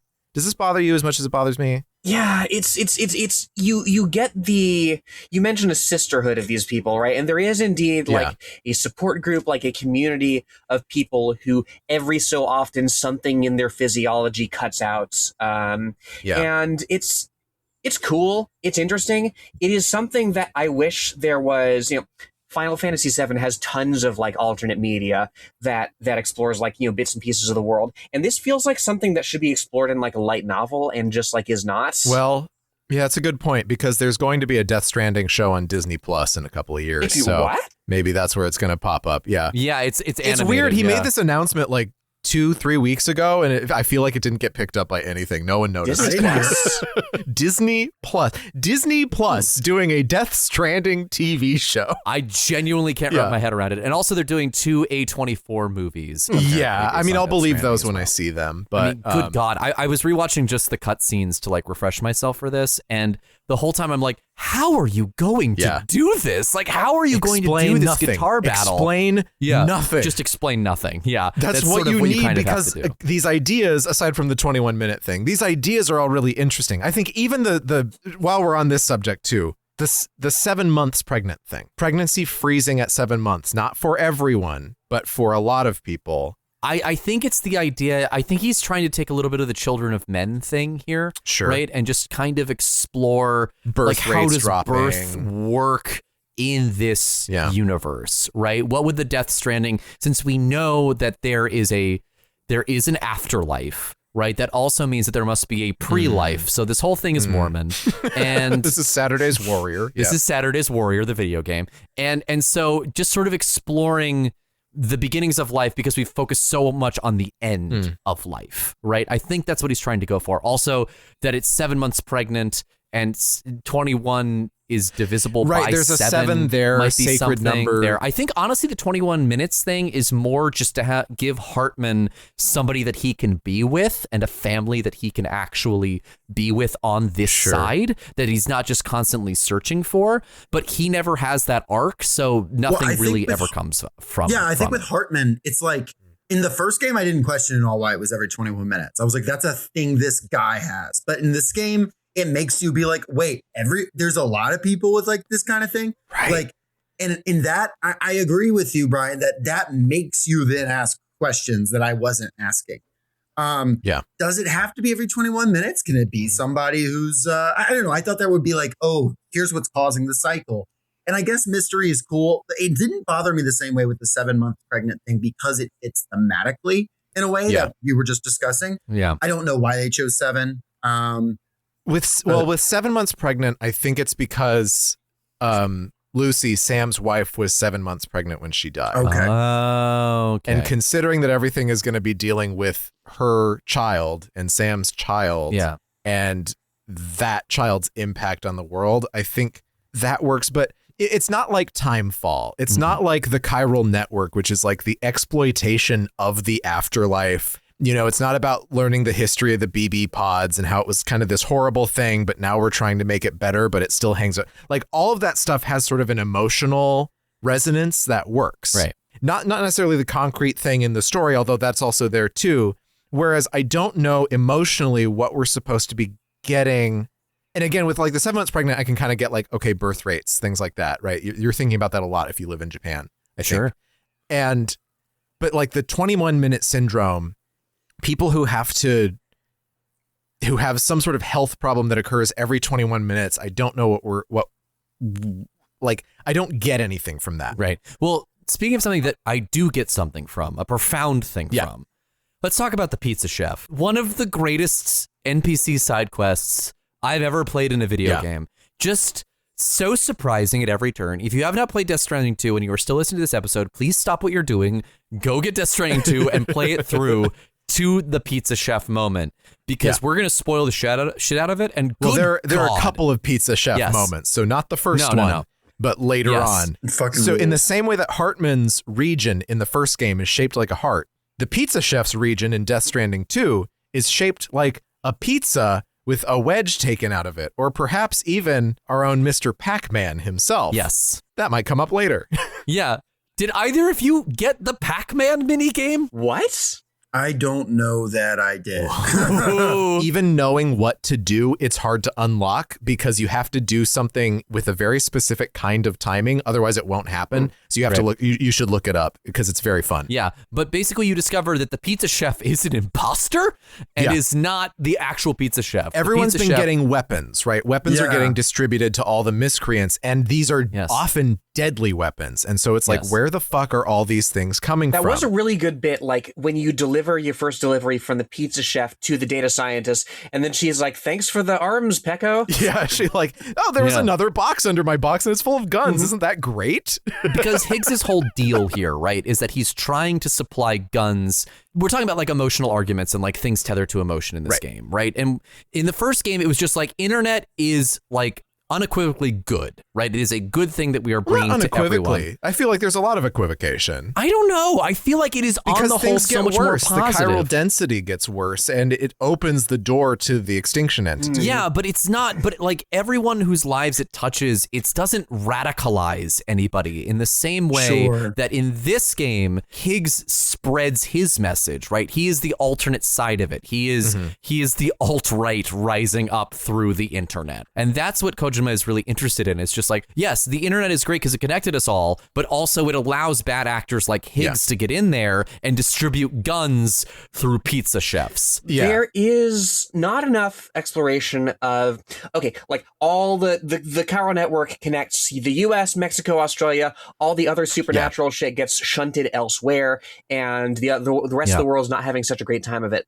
But we don't get to see the rest of the world, and we don't. This is part and parcel of like how I think the theming of this game is not as ambitious as it might be, because you have so much tied up in the infrastructure of the United States being supported by, derived from the super exploited labor of not only you, the porter, but also the brain dead pregnant women that you get the BBs from. Right. You have that in the first game. And then in the second game, what do you learn? You learn that a lot of those pregnant women were trafficked from Mexico. Right. And here's my hot take. If you're going to explore the theme of a United States pursuing its manifest destiny on the backs of people trafficked from the global south, right? Yes. Just stay in Mexico, right? Just explore that. Yeah. Explore. That was Brian's pitch as well. Yeah. Mexico's a big country. Yeah. It's not like there's not attempts in the game to develop alternatives to A pass, right? One of the end game preppers is like B pass, and they're like, okay, well, if the network goes down, we're building our own network, right? I want to see somewhere in the world that didn't have to harvest brain dead pregnant women. You get the sense, if you pursue this theme to its uttermost, that the United States is doing this because of the nature of the United States, right? You know, the same way that the birth control came from the mass sterilization of, women in Puerto Rico, a colony of the U.S., right?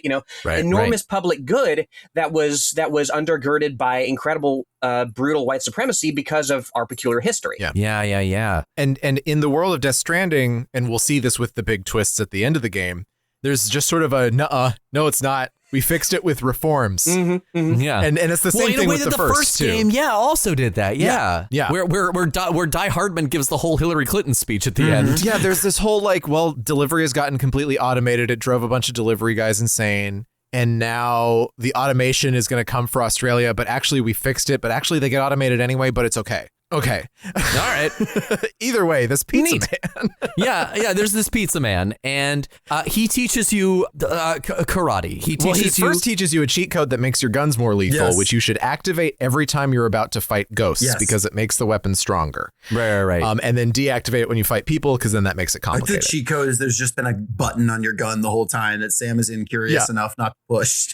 I think Sam is a very dumb, beautiful boy, and I think that I forgive a lot of the dialogue in this game for being as didactic as it is, because Sam needs some shit explained to him because he is so apocalyptically dumb. Yeah, well, and Solid Snake is the same way. It's just he just has to repeat everything in the form of a question. We've been seeing basically a false pizza man, and the false pizza man has been the face of this weapon distribution front. This is the hub for weapon distribution, where the factory is just a little ways over in the desert. Yeah, and once you get enough deliveries, the deliveries stop for a while. Mm-hmm. And you keep going, and then you get some more deliveries, and then the shelter opens up. You go in, you see the big chiral printers that are making weapons, and you get a couple of robo miscreants that you have to beat up, and then you have a whole kung fu fight sequence with the pizza man. Fucking funny. And it's just incredibly silly and fun. It's a delight. It's fun in that way that the first game never was. Yeah. There's bits like he'll continuously like fight you off and then pause the fight to keep his kitchen straight. And this is the Kojima that made Metal Gear. This is like, okay, here we go. We're back, baby. We're finally operating on all cylinders. And then once you free the pizza man from his terrible fate, you reinstate he gets his old sign back, which is so beautiful the big and neon lovely. Sign, You then can unlock this very special minigame where you become a giant Pac-Man that gobbles up ghosts. Pac-Man will basically move along the borders of each chiral network region, and you can eat BTs and they will actually disappear off of your map for like an in-game day. What? That's delightful. Yeah. There's so much in this game that solves every kind of inconvenience you could imagine. It very much rewards you 5-starring everybody. It very much rewards you doing that digging. Well, yeah, because it makes you go through the ringer first, right? Like you have to go by foot to various places on the mountaintop through horrible BT areas, right? But once you're on the other side, the game's like, well, you've done that already. Yeah.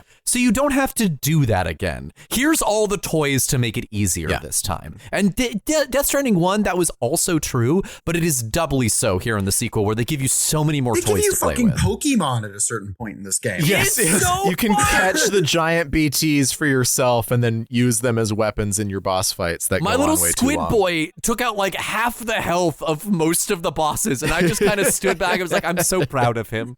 Look at him go. I was able to catch all of them except for the spider one. So a few other biomes to cover before we sprint here into the end game. There's the desert, which I think is Big and red, and they showed this early on in the previews for this game, and there was this subtle implication that maybe you do leave Earth for Death Stranding 2, and it's like, no, it's just Australia, man. It's just Australia. It's the closest thing we have to Mars. Yeah. And you get haboobs, you get like lightning and sand and, low visibility, and the weapons factory that you have to take out. And you get like a nice oasis there too. But Jacob, tell me more about the desert and what your love for it. Well, I love it because of the motherhood. After getting through this environment that is, a second, I think, to the mountain in difficulty, but pretty tough. There's some dunes that, like, if you don't have a it's a pain. I made it hard on myself because I wanted to see if I could pull certain things off. Like, can I rig something with ramps and speed that I can get all the way over this dune? The answer is yes, you can. In a way that the 21-minute thing does not work for me, this group of women, some of them who are like the 7-month pregnancy, and they built a society and they have fucking guns. And they're like worried about Sam emotionally. And you have to enter in your own birthday to get into the thing. Like, what a weird moment that It's I the one really where the love. game is like, oh, you should look at the corpus, wink, wink. And it's like, oh, yeah, you have to enter. It's like you go to the number pad and it's like, this game has stopped recording. You can't record this part. It's like, why? It's because it's your personal information. Yeah. It's also, I was very affected by Deborah Wilson's performance in this. Deborah Wilson is just such a fucking fantastic actor, and she has been in a god tier run in video games specifically for like the last 10 years. Jedi Fallen Order and Jedi Survivor, she is so fucking good in those games. Unbelievable in those games. And then she shows up here. When I saw that, like, I was excited because of her. Like, like I was just like, oh my God. And she does this thing where she's not evil, but she has this smile that's not quite a smile. It's like she doesn't quite know how to relate.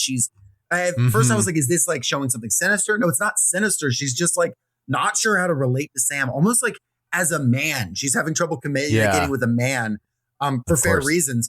And she's trying to help him with this like fatherhood thing and trying to look at his I don't quite understand everything that's going on with the tank and that she's figuring out and the serial number, but she's trying to help you through this thing in a way that let's say she's more gentle with things than Dollman is. We'll put it that way. If anything, the tank issue just makes it more muddy because we find out that Lou was actually BB0 and not the number that was initially assigned to her at the beginning of the first game. Which seems more like an elaborate retconning for a thing that Kojima like needed to She was supposed to be like the grand BB to operate the entire chiral network, which would have required not, a whole bunch of different BBs.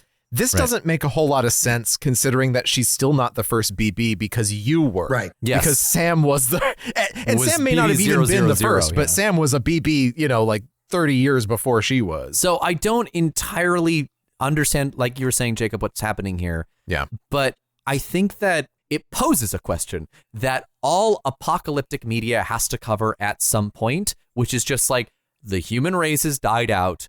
We got to get those birth numbers up. Walk me through this. APAC's trying to bring about a thing whereby humanity is turned into like semi-ghosts and our evolution is halted so we don't go extinct, but we're not doing anything. Higgs is trying to bring about the last stranding, which will be our extinction. Yes. Okay. So they got two divergent things. Okay, got it.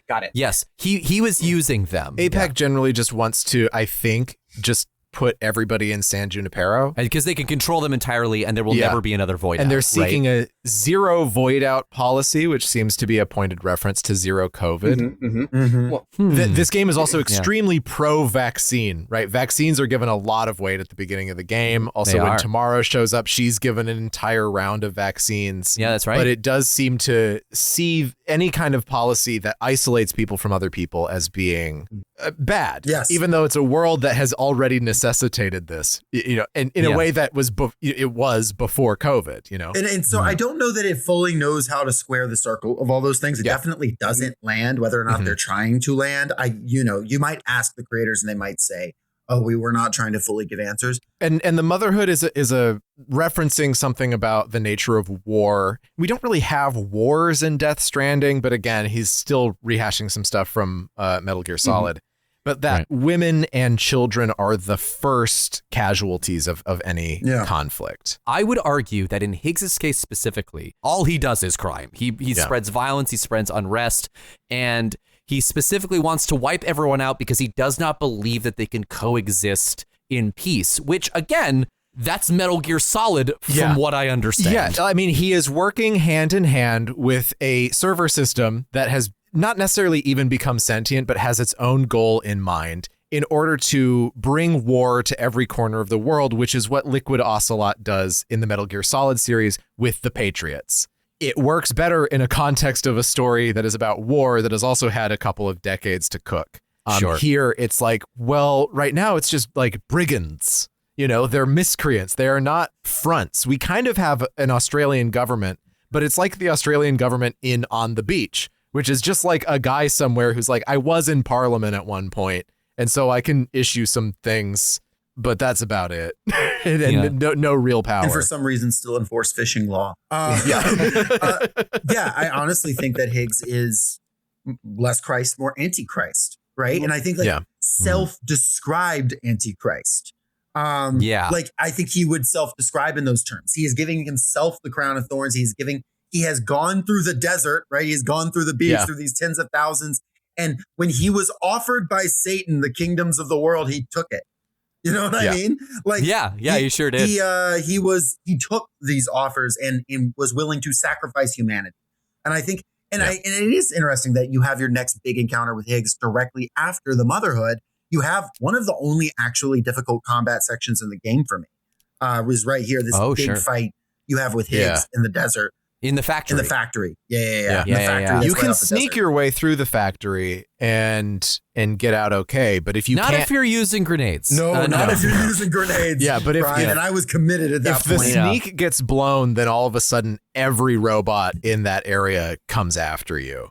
Yes. And it becomes a just terribly violent fight. It's really, really hard. Yeah, there's a lot of stuff Yeah, going But on. you Really don't only actually one fight solution Higgs. for it, That's all just a cutscene. And you get to see his guitar, though, that shoots Yep. fire, which is really nice. Yeah, which is also from Mad Max Fury Road. There you go. Yeah. That's exactly right. He looks like Brandon Look, you Lee's put the George Miller in Crow. your game, it forgives everything. Yeah. Yeah, exactly. He does. He looks exactly like the Crow. And I think this is a good time to let's skip through a lot of the middle plot stuff that we need leading into the end. Everyone's just obfuscating things for a long time. Like the next time Cyborg Ninja shows up or whatever, Mecha Samurai, it makes baby noises. You're like, oh, that's Lou. Except that can't be Lou because I fucking saw Tomorrow in the DHV Magellan sucking her thumb, and that immediately was like, oh, okay, she's Lou. Yeah. I also thought the samurai was Lou for a long time, which I think actually would have been a more satisfying reveal than the fact that it is just also Dead Man's Dead just Man. doing multiple things. Yeah. Yeah. Guillermo del There's- Toro's dead face in there was really funny, Yeah. though. I won't lie. There's That is also one funny. more interesting thing about the pregnancy thing, which is that Rainey was wearing a Bridget Foundation hoodie when Fragile finds her, which that's means right. that she was one of the pregnant women that President Bridget Strand was looking to experiment on. Right. Which may have Fuck. something to do with her 7-month thing. But You go out down to what I refer to as Iceland Revisited. There's just a whole part of this map that just looks like Death Stranding 1 to me. Yeah. And once you get there, Don't be so serious. you once you get there, you open up one. I think it's the observatory. It's the Southern Observatory that you open up, and Higgs just appears right behind you, and shoots you with an everlasting fire. Yeah. Also, to be noted, the names of places are somehow worse than they were in the first game. Not in the starting area, where they actually kind of have different names, but like here you'll have like the northern something or other that will be just east of the southern whatever the other thing is, and it's just horrible. So I can't keep any of the names worst of the these Fast things and the together. Furious movies. So yeah, Higgs is setting you on fire, and it's a system where basically every time you come back to life, you have all this chiralium on you, and that ignites the fire again. And so you do the microwave crawl sequence from Metal Gear Solid 4, and you crawl out of the building because you can't put out your fire, but what can? Rain. And so your whole team comes out, and this whole time, Higgs is singing you the lullaby that you would sing to Lou. I'll stay with you by your side. Close your tired eyes and I'll wait. And soon I'll see your smile in our dream. And I won't wait before you go. And I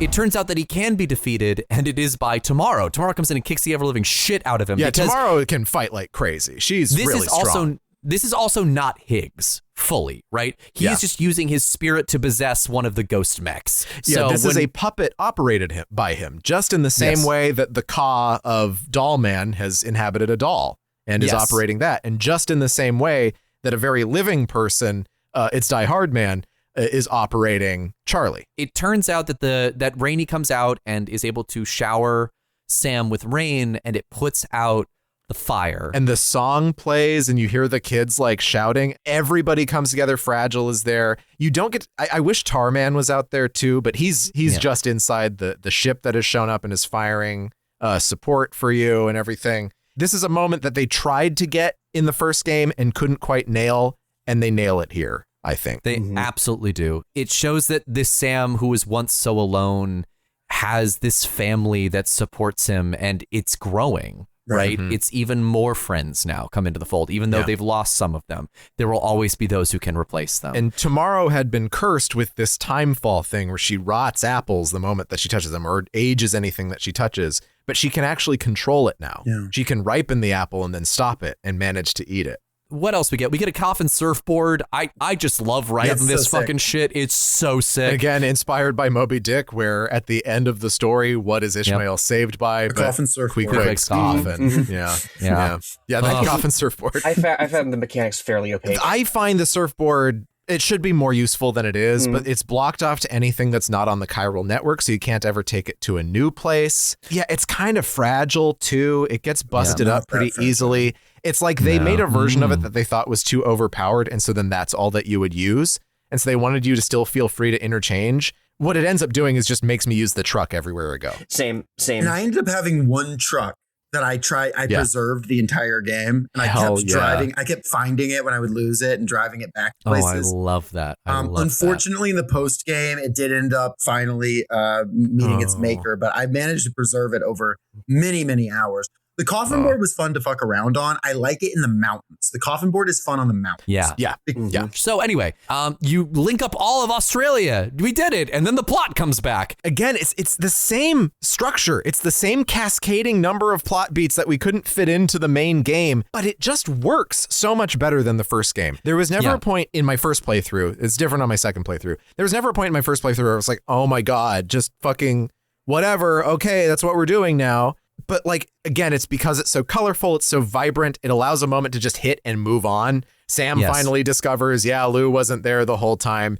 And then he discovers that Tomorrow is actually his biological daughter. He doesn't discover that she's Lou yet, but Lou, it turns out, the child that he was able to raise and learn how to be human again after losing his biological child also is his biological child because she has to be in order for Higgs's plan. She doesn't have to get to the extinction entity. They could just work. write the plan differently. Because all this is just like whatever he says in dialogue, including a thing that I think is wrong, where he says she's an extinction entity, and I simply disagree. In the way that the first game was incorrect in saying that Lucy died in the suburbs of a drug overdose. I think it's just like that doesn't make a whole lot of sense for Sam's biological daughter, who is not biologically related to Bridget, who was the extinction entity, or Amelie, who is Bridget, whatever. It just doesn't make sense to me. It does more or less make sense to me that she can open the door to Amelie's beach and get Amelie to start the extinction. Is it possible that the reason that it fails is because Higgs is wrong about her being an extinction entity? Like, I mean, I'm trying to understand this. And that's the thing. That's interesting. Once we get to the end, right, she proves Higgs wrong on her own volition.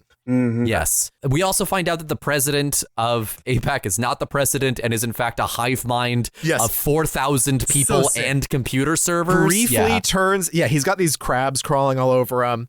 And then he turns into Armin Shimmerman in the first game. Yes. This is the weirdest NPC that they could have chosen from the first game, because this NPC can die in Death Stranding 1. He's the only one who can. That's right. You have to keep delivering stuff to him or he turns into a BT.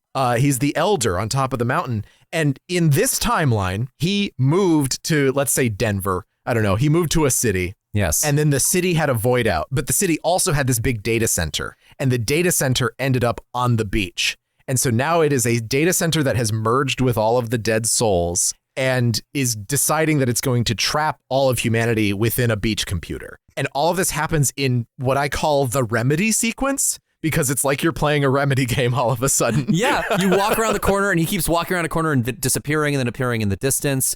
And then, like a Remedy sequence, Die Hard Man appears from the goo and dances them to death. Yes. I found this incomprehensible. Okay. I will defend the shit. Okay, here comes Jacob. Let's go. Okay, so APAS 4000 wants permanent continuity of neither life nor death. I actually disagree that it's San Junipero. It could be. I think it's even like less cool than that. I think it is like real, like San Diego, just being on the internet, like forever. Fugue state, maybe. I don't know. Okay, San Diego. Yeah. He's stretching on the bullshit, non-life, and hyperconsumption and isolation. Sam says we'll live forever as a bunch of dead people, is what he asked. The president says this is survival, and it's this idea. To me, the way I took away from this, could not tell you intent, but what I'm feeling here is it's like, see this world that we have that we're building that's just this endless fucking consumption, and everyone's being by themselves. No one's having sex. No one's interacting with each other. No one's holding hands. Right. You're already living in this state APAS wants to bring about. You're already living in this, like, in this bullshit. And he's like, this is what you want, he said to Sam. You want survival by all costs. And Die Hardman shows up and is like, or we could survive by getting really fucking weird with it. And that's like how I take it is like Die Hardman is like, actually, what if we like break this shit we've been doing? Yeah. We do it entirely different. I wear necklaces now. I'm cool. And I'm just going to like go fucking crazy. And it's weird, but I think it works because it's like this refutation of we can just continue this like this insane way of like non-being for another however many decades or centuries or millennia. And I think that it is a refutation of the idea that APAC and APAS have to expand and expand and expand. And it could look different.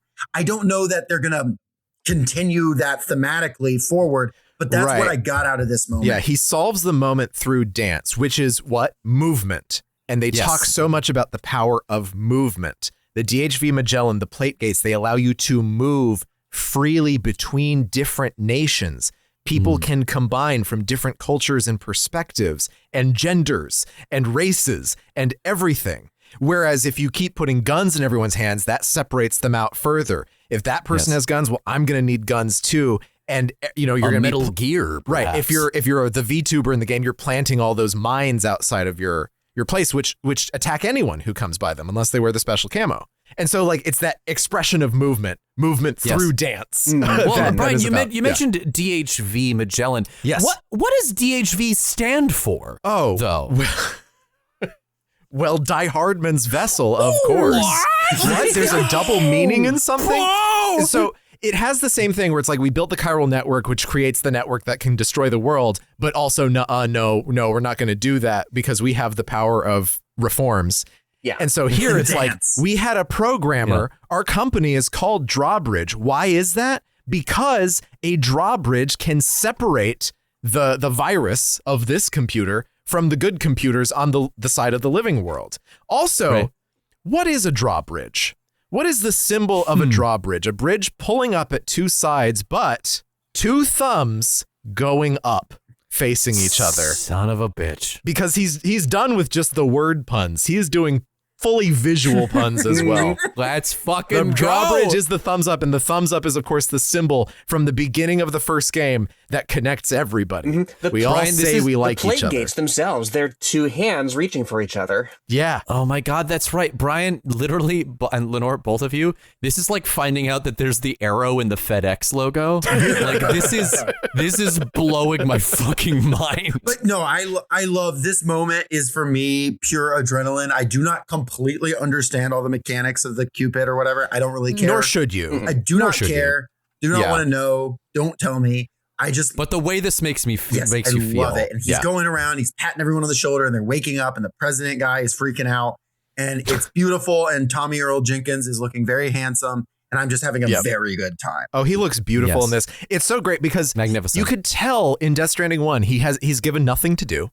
He gives you exposition for an entire game, and then he cries for a while, and we're just like, what's going on? But he's so good, and he has such charisma that you're like, please give him something better. And they did. They fucking do. He's so fun. So hard. Nailed it's a smaller role, but it's a better role as a result. Yeah. And they call that chapter Die Hard. Like they just call it Die Hard. That's it. Because it also applies to someone else, because we get a Galaxy Quest moment where the big red samurai enters back in, and you're like, oh, Deadman's back. Yeah. And Deadman's like, I'm in Heartman right now. And you go, what? Yeah, Dead Heartman. And it turns out that Higgs has possessed this body and is come to kidnap Tomorrow, which he does. Yeah. Because he wants to cause the last stranding. So you have to make it back to Mexico in order to get the dream catcher that is in your shelter in order to have a connection to Amelie's beach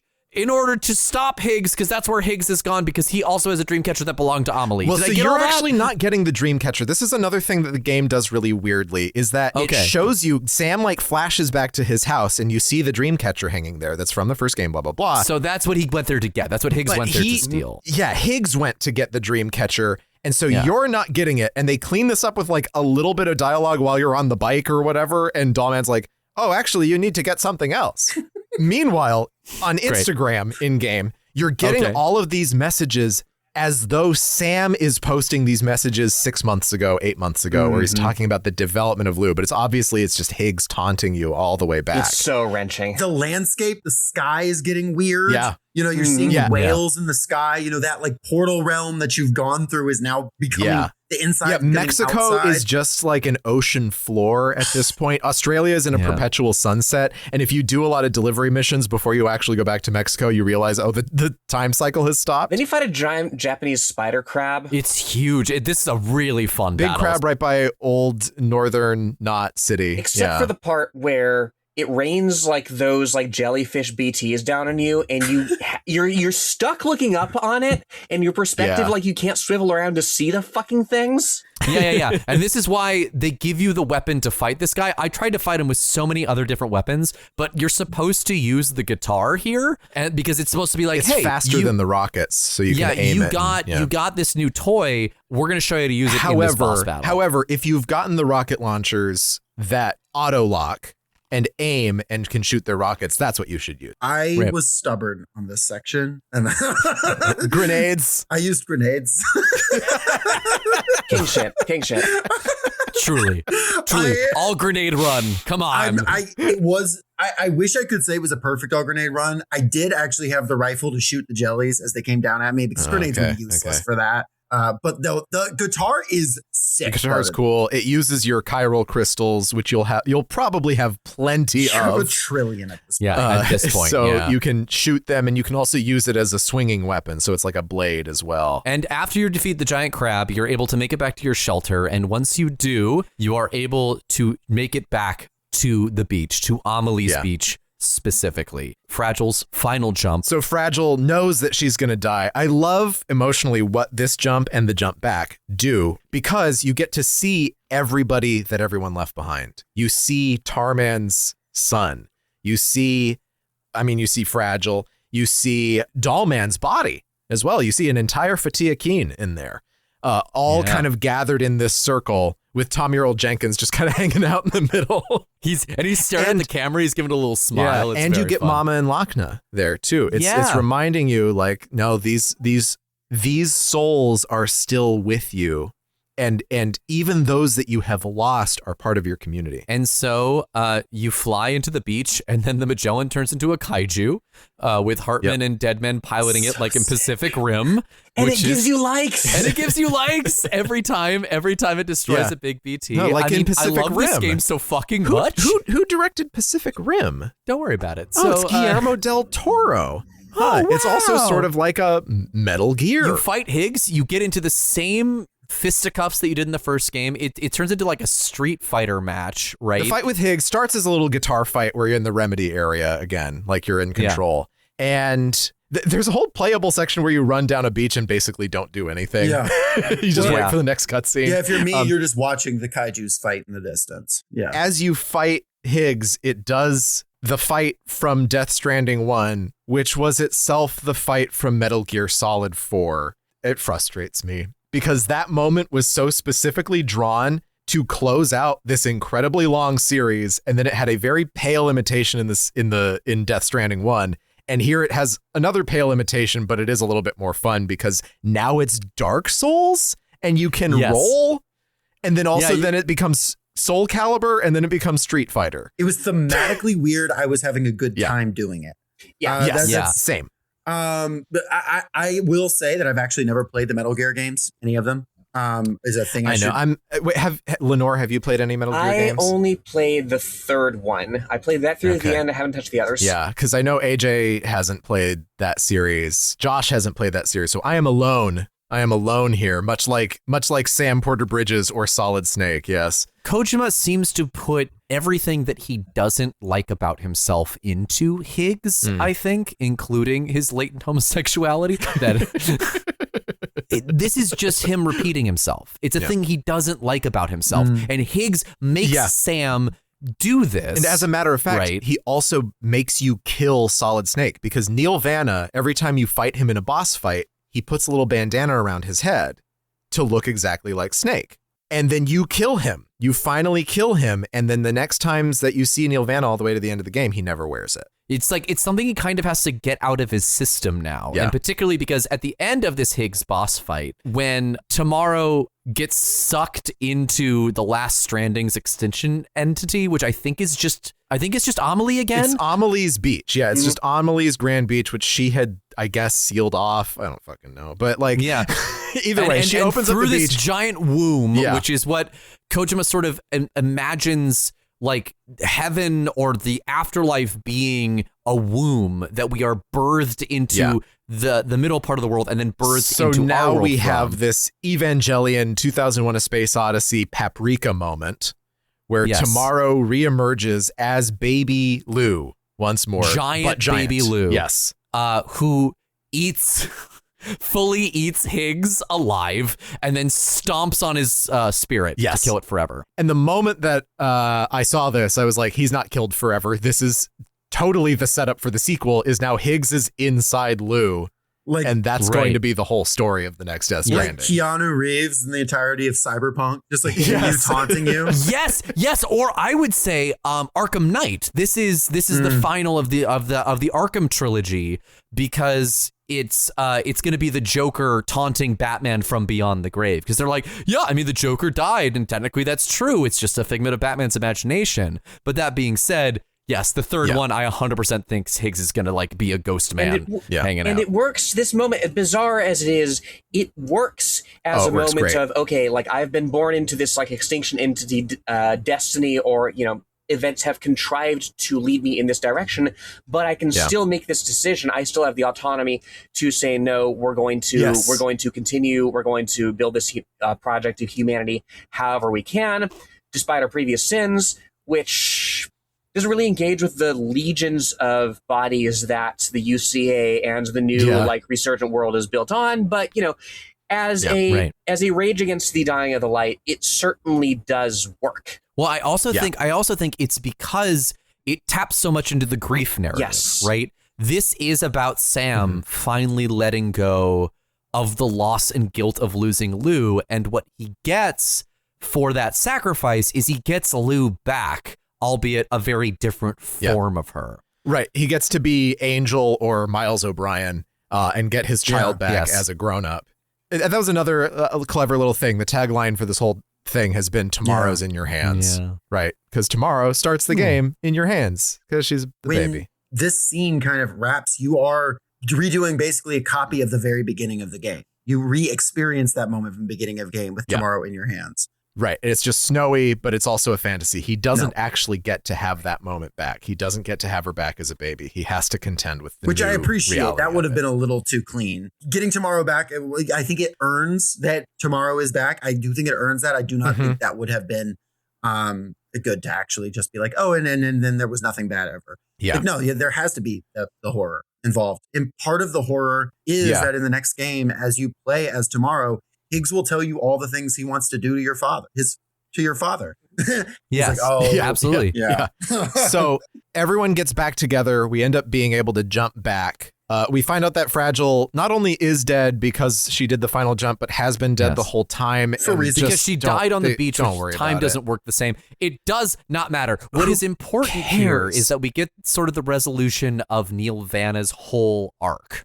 Because as we saw everyone we've left behind, we see the final person, because now Tomorrow is with us in that circle of people. We get to see the person she left behind, which is Neil Vanna. So Neil Vanna, as we talked about, he was a smuggler bringing brain dead pregnant women into the United States from Mexico. This was illegal, and it was also done on behalf of the American government. And so his status as this seemingly alien or immigrant person who is doing this activity, crossing borders illegally, borders that have been erected maliciously, capriciously, he has no leg to stand on, right? Which is the whole point of illegal immigration, is you want to turn against a certain group of people so that they no longer have leverage against you. So, you a bunch of farm workers want to unionize? Yeah, well, if they're all from Mexico, then they get the threat of deportation. They can't unionize. I wrote an article on child labor in the United States for Liberation News. It's been 4 years since I wrote this, something like that. And while researching the article, I called the Department of Labor, and they admitted to me on the phone there are at least 500,000 migrant children who work in fields in the United States. And that's what the U.S. Department of Labor is willing to admit to a guy who calls them on the phone. Jesus. So like the idea like, a guy like who's like smuggling pregnant women who are brain dead. Like this is not it's comically evil, right? But it is not unrealistically evil. This type of shit is real. times a million, unfortunately. Oh yeah, I mean we're here in Georgia. You know, the case of Adriana Smith, right? There are women who are kept alive solely for the idea of perhaps their kid. You know, and then of course the kid gets zero support from the state when it's unhealthy. Like it's not an abstraction how women's bodies are used in this way. So what we see with Vanna is that he then goes to see this psychiatrist who's supposed to help him with his issues. She works with porters. She worked with Sam and then fell in love with Sam and married Sam. And then she falls in love with him. She's got an ethics issue. Yes. She's not very good at her job. There's also this weird thing where they're kind of linked from childhood that doesn't totally make sense, but it's okay.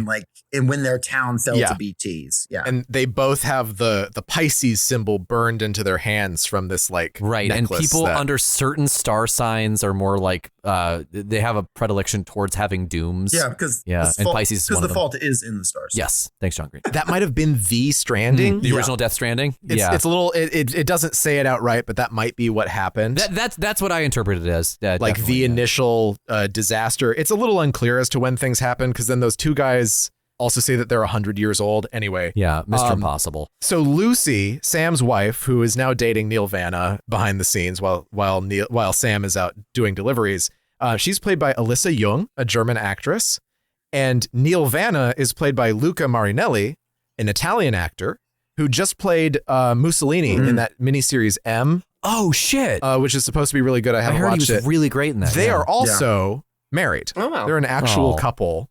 And they have great chemistry. I mean, these scenes are really, really excellently done. So they go through this whole thing. Sam at one point cast off saying that like his wife's child wasn't actually his biologically. She hides. It turns out she was lying about that because of Doom's blah, blah, blah, blah, blah. The repatriate's daughter would absolutely be targeted. So Neil comes up with a plan to get Lucy out of there. They're going to run away. He's going to take her to Mexico. They're going to be able to hide with this child. All this information is in like a thumb drive that she's been carrying with her and that he's been carrying with him that he finally had the chance to pass on to Sam after you kill him in the final boss battle in like Mexico City's metro system. This all gets thwarted by the government. The Bridges agents, you know, we get to see some of Bridges from a little bit of a before time, not before the Stranding, but before the events of the first game. And a highly militarized, fucked up place. Yeah. One of the guys just gets an itchy trigger finger and tries to shoot Neil, ends up shooting Lucy, which is going to kill her. Well, and that's how a drug overdose works. You get shot with a gun. Drug overdose in a house, and we are not in a house. So I guess you could, if you really wanted to be, you wanted to be gracious to the game, you could say that that the government lied about how she died. Right. I think that's 100% that's something true. you can do because it's just like a little text log. So the whole thing is just fabricated. Yeah. So Neil gets absolutely blown away. They fucking just waste his ass after he makes them promise to take care of her. And they don't. They harvest the baby from her body. And he dies, but he's like a vengeful spirit and necrotizes super quickly. And so you're in a first person sequence, which is reflecting the first person sequence at the end of the first game, but you are BT roaming the halls of this facility. And as that BT, you see Sam pick up Lucy and take her away, presumably to his house where she should have, died in the void out. And, the baby has been completely harvested. Of course, that baby is Lou, because Lou also has to be his biological child for some reason. And you then merge with Sam, and that is the void out. And that is why you've been getting his flashbacks all this time, is because some part of him has actually been in you for the last 11 years. The whole backstory of Sam is, again, just in the fucking menus of Death Stranding 1 as to like what happened 10 years ago and how people had suspicion of him being involved in his wife's death and how he then had to sort of strike it out alone. And that's why we see him where we see him. So Neil Vanna started the whole thing, but he did so, they cared for the same people. They cared for the same woman. They cared for the same child. And as a matter of fact, Neil Vanna also gets to father that child in the other side, in the beach. It is his act of kindness that cascades. And we see this very literally because we see Lou on the beach be picked up from the beginning of Death Stranding 2. Yeah. From the beginning of Death Stranding 2. And she walks into the giant thing in Mexico with the fireworks from earlier, the big Neil Vanna sequence. And then Neil comes to support her right, with the other dead, and then they all lift her up. Every single She's dead raised person by the lifts community. her up and puts her into A chrysalis. a cocoon, a chrysalis, and she comes out the other side a butterfly. Yep. She comes out as tomorrow. And as an angel. And so we reach the end here where there's one last scene with everybody inside the Magellan. It's the full reveal of her saying flat out, I remember our journey together across America. I remember it all. You are my father. And she says, I'm your Louise, and I cry every time. I cry every time because this man who has been hurting and has lost so fucking much finally gets something back, something he loves. And you know what his response is? Yeah. Yeah. That's all he can say. My big, dumb boy. And that is the end of Death Stranding 2. Although- Or is it? We need to have the Beyond Two Souls ending. Because- We need to cut way far ahead, and we get Way in the future. real photographed footage of Australia in the same way that we had real photographed footage of America at the very beginning of the game. Yes. And so we're seeing Australia, but we're seeing these like CGI emus, and the roads have deteriorated, and we see all the robo deliveries that were not in this game. Fully automate deliveries in Australia just like they did in North America. And she is at the new plate gate that we knew we would be opening up by connecting Australia. But it turns out that takes a very long time to happen. And you have the photos there as well. There's a bit in the game where you take a picture. Yeah, You you can have a take pictures Polaroid, like yeah. throughout on the Magellan, and you're like, man, I know I've played a whole host of other games with this sort of mechanic. I can't wait to see where this gets used. And it's like right at the end. Along with a photo of like there's it's implied that life does go on. You know, it's implied that things do sort of normalize. You see Rainey with her kid. She's finally had the kid. Yeah. So that clears out. Yeah. So the 7-month frozen thing has kind of resolved, I think, largely just because tomorrow's situation has resolved. It's restored balance to the beaches as well. She's sitting there. She's smoking a cigarette like Fragile or Solid Snake, who still hasn't actually been killed in Kojima's mind, and Solid Snake, who did not die. And she talks about all of the people in a way that makes it sound like everyone is actually dead. It sounds like everybody has passed away and she has outlived all of them, but she is a porter. She's the last. And she has her old tin that her vaccines came in. And she carries that on the front of her suit, and she's going to head her way towards that plate gate. So, everyone, we have reached the end of our coverage of Death Stranding 2, and my question for you all is, should we have connected? I mean, that's a question that doesn't have an answer, you know, because I mean, we live in the United States. It is a country with one of the bloodiest histories, you know, you could imagine. Certainly the strongest, you know, imperialist country there is today. There is war, there is genocide, there are all sorts of atrocities undergirding our standard of life. It is something that can only be answered by what comes after it, you know, and that's what I feel, you know, however obliquely the game treats its Manifest Destiny themes, what you come away with is, that question can only be answered by the fact of a future being built. You know, it can only be answered by what you create with your community and with whoever else you connect to in your life and the existence that they carve out against the enormity of the depravity governing our country and our world, you know? I think that the question should be answered with how do we connect? And if the answer is Die Hardman's answer, we got to get real weird with it. We got to wear some necklaces. We got to do our thing. We got to make something new. Dance. We got to pursue new worlds, as he says. Then that's great. If it's connection is a past 4000s answer of just eternal nothing, then we might as well not. And so I think Death Stranding is asking us not just can we connect, right? Not just can we hook this up, but then what do we do with it? What do we build with it?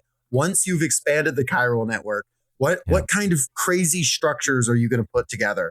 And that's an answer that we decide every single day. I do think it's interesting that Kojima also conflates that idea of connection and movement with the abolition of borders. You know, that he does believe that a world can only function with that full communication of all people. How do you get that done when there's colonialism behind it? He doesn't really have an answer for that, but he does know that like good things happen when people can sit together and make art, and potentially that art can be part of our evolution. And you are two people who like to talk about art as part of our evolution as people and as part of our cultural growth. Where do you do that? What's it called? What should we do to listen to your show, Lenore and Jacob? We are Workers Lit. We are, I don't know, we're well on our way to being like a podcast collective, aren't we? Because we got 2 more hosts now, of course, Aysha of All My Maidens, Jen Big Nasty of How the Red Was Won, respectively, holding it down on our socialist shelf, like literature half, and our unfit to print news half. We're doing a news roundup in a couple of days about the war on LGBT rights here in the States, largely. Yeah, it'll be out by the time this episode is. We're super excited of it. If you've liked, if you like, Aysha Yufara has been on this podcast twice. And 2 of the best episodes, I think.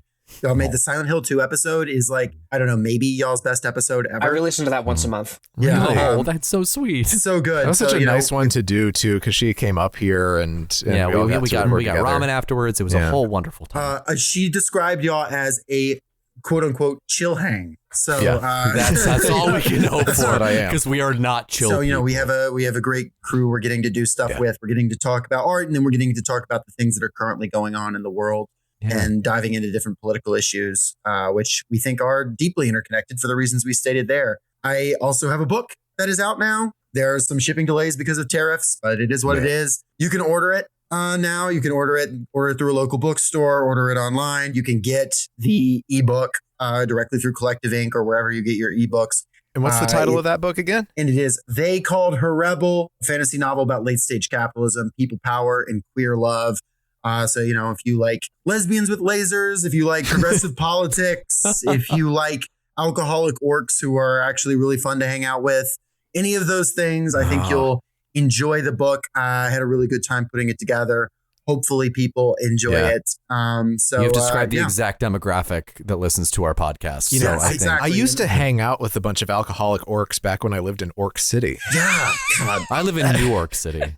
New York City. And of course, if you like us, if you've stumbled across us, maybe because you're coming from listening to Workers Lit, we are the worst of all possible worlds. We have a Patreon. It's patreon.com/worstofall.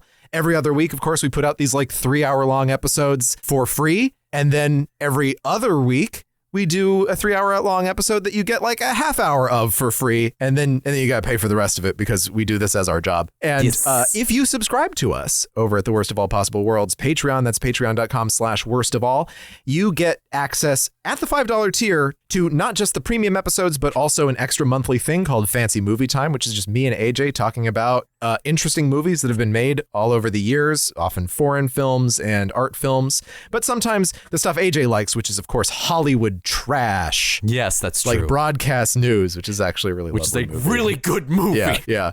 And Ella McKay isn't, though. Jesus Christ. And if you subscribe at the $10 tier, you also get access to something called Ladscast, which is our unedited, unfiltered, uncensored shoot the shit podcast that we do every single month.